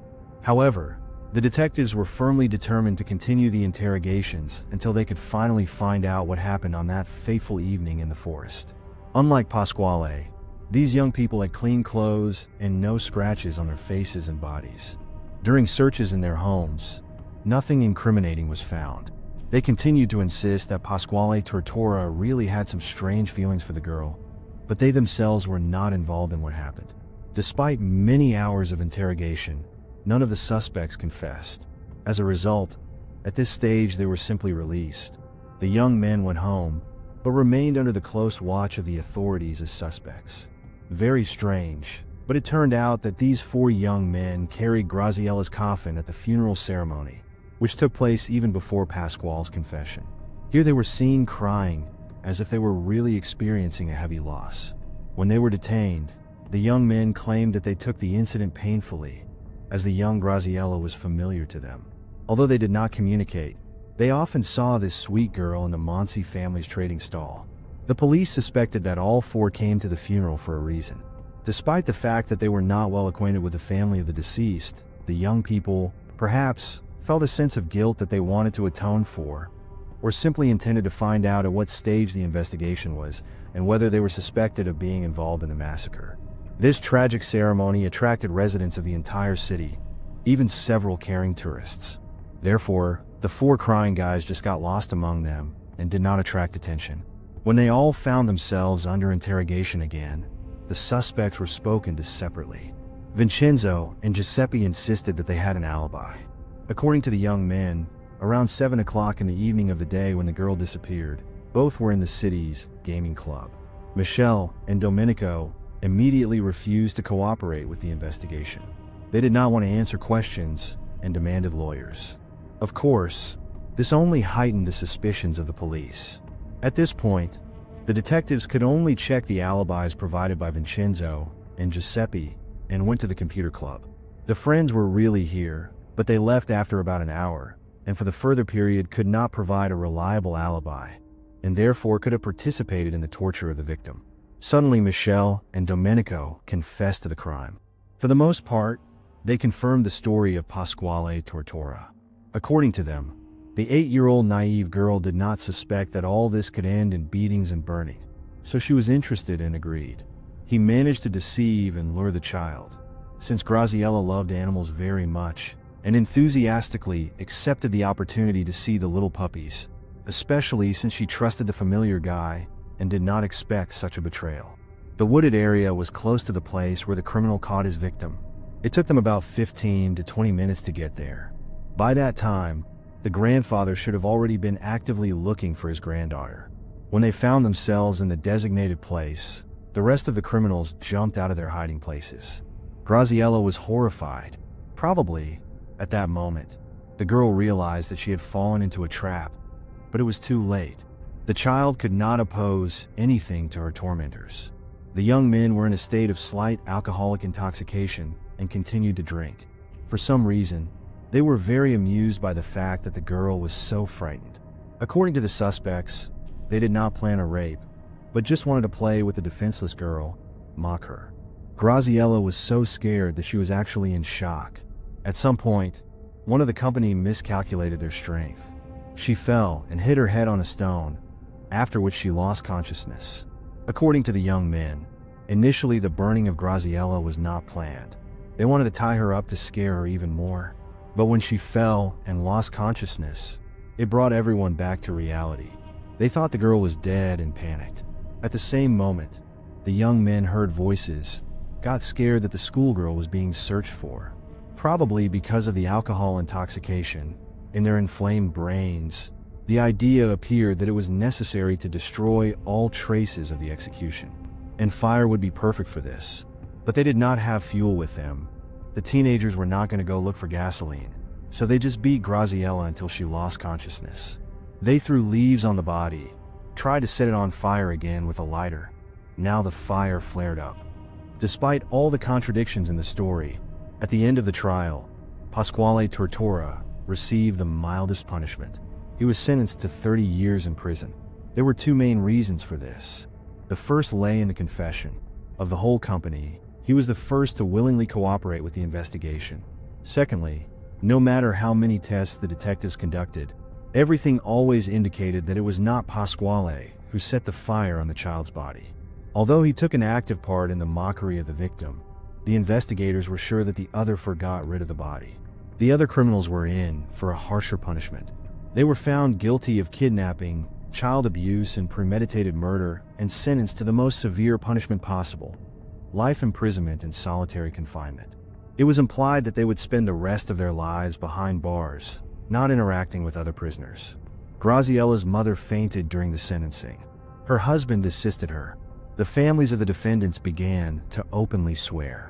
The victims' relatives believed that the criminals got what they deserved, with the exception of Pasquale, who got off with too light a sentence for luring their child into the forest and dooming the girl to death. The harsh court decision most of all outraged Vincenzo and Giuseppe. They continued to insist on their innocence. The guys did it so fiercely that they even managed to find supporters who believed their story. But this did not help them appeal the sentence in any way. 8 years have passed since these events. Vincenzo Caratello, at the age of 27, due to hopelessness or guilt for what he had done, decided to voluntarily take his own life. During this period, he was in prison and was able to imperceptibly carry a rope from a robe into the cell, with the help of which he took his own life. A few days before this, his mother came to the prison to visit him. The woman continued to sincerely believe in his innocence and fully supported her son.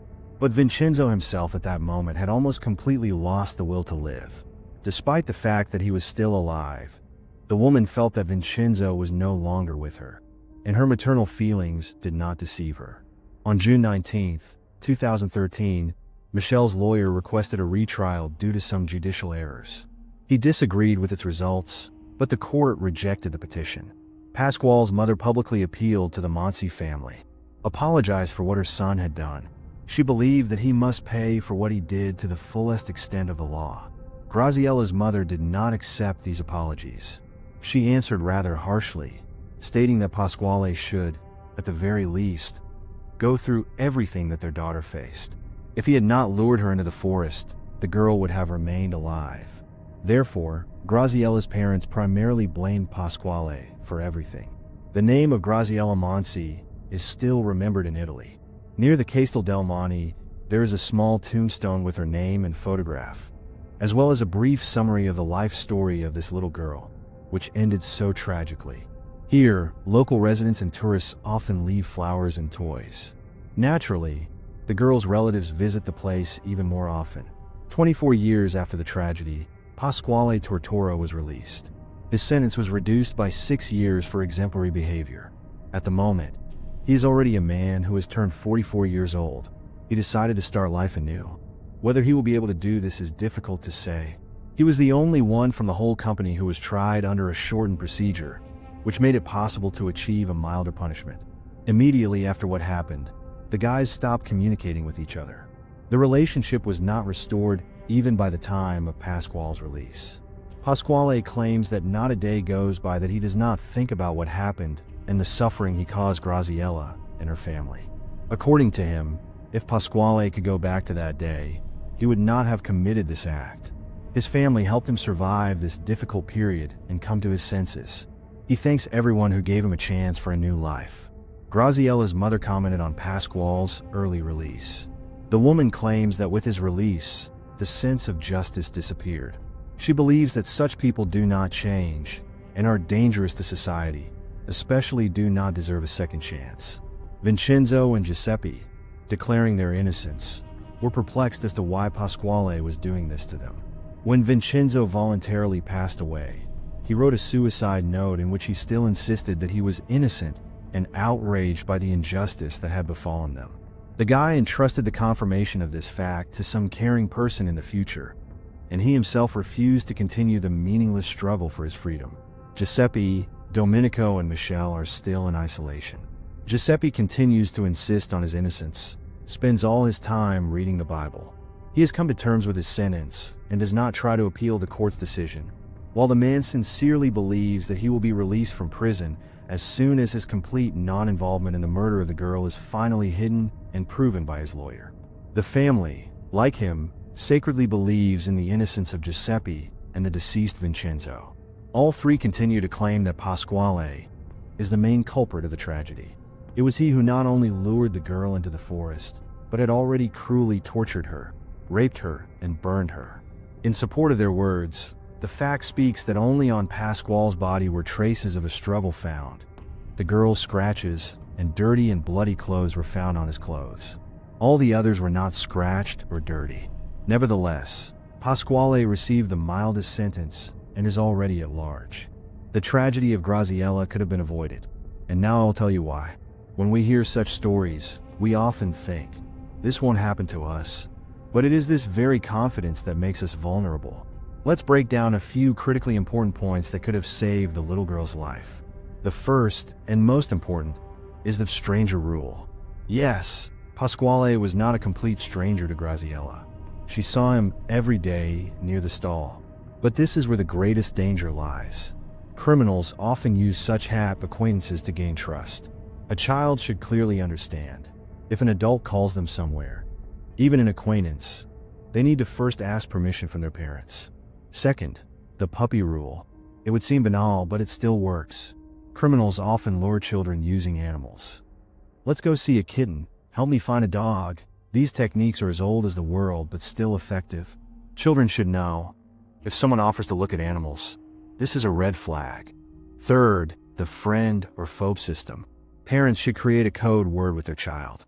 If someone comes and says that the parent sent them, but does not know this word, the child should not go anywhere. Fourth, the crowded place rule. Yes, Graziella disappeared from there. But if she knew that she could not leave a crowded place even with acquaintances, the tragedy could have been avoided. Fifth, trust in the family. Children are often afraid to tell their parents about the strange behavior of adults. Witnesses noticed how strangely Pasquale looked at the girl. If she felt safe telling her parents about it, maybe they would have taken action. But the most terrible thing in this story is not even the crime itself. It is terrible that no one, neither the locals who noticed Pasquale's strange behavior, nor his friends who knew about his unhealthy interest in the child, no one sounded the alarm in advance. We are often afraid of seeming paranoid, do not want to interfere, think maybe it just seemed that way, and this is what costs lives. This story is not just a criminal chronicle. This is a lesson for all of us. A lesson that the safety of our children is more important than the fear of seeming too cautious. A lesson that this does not happen in our city is a dangerous illusion.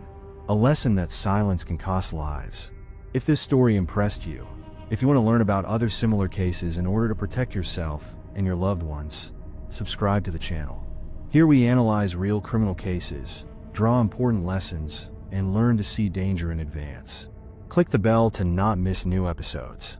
And write in the comments, do you tell your children about such dangers?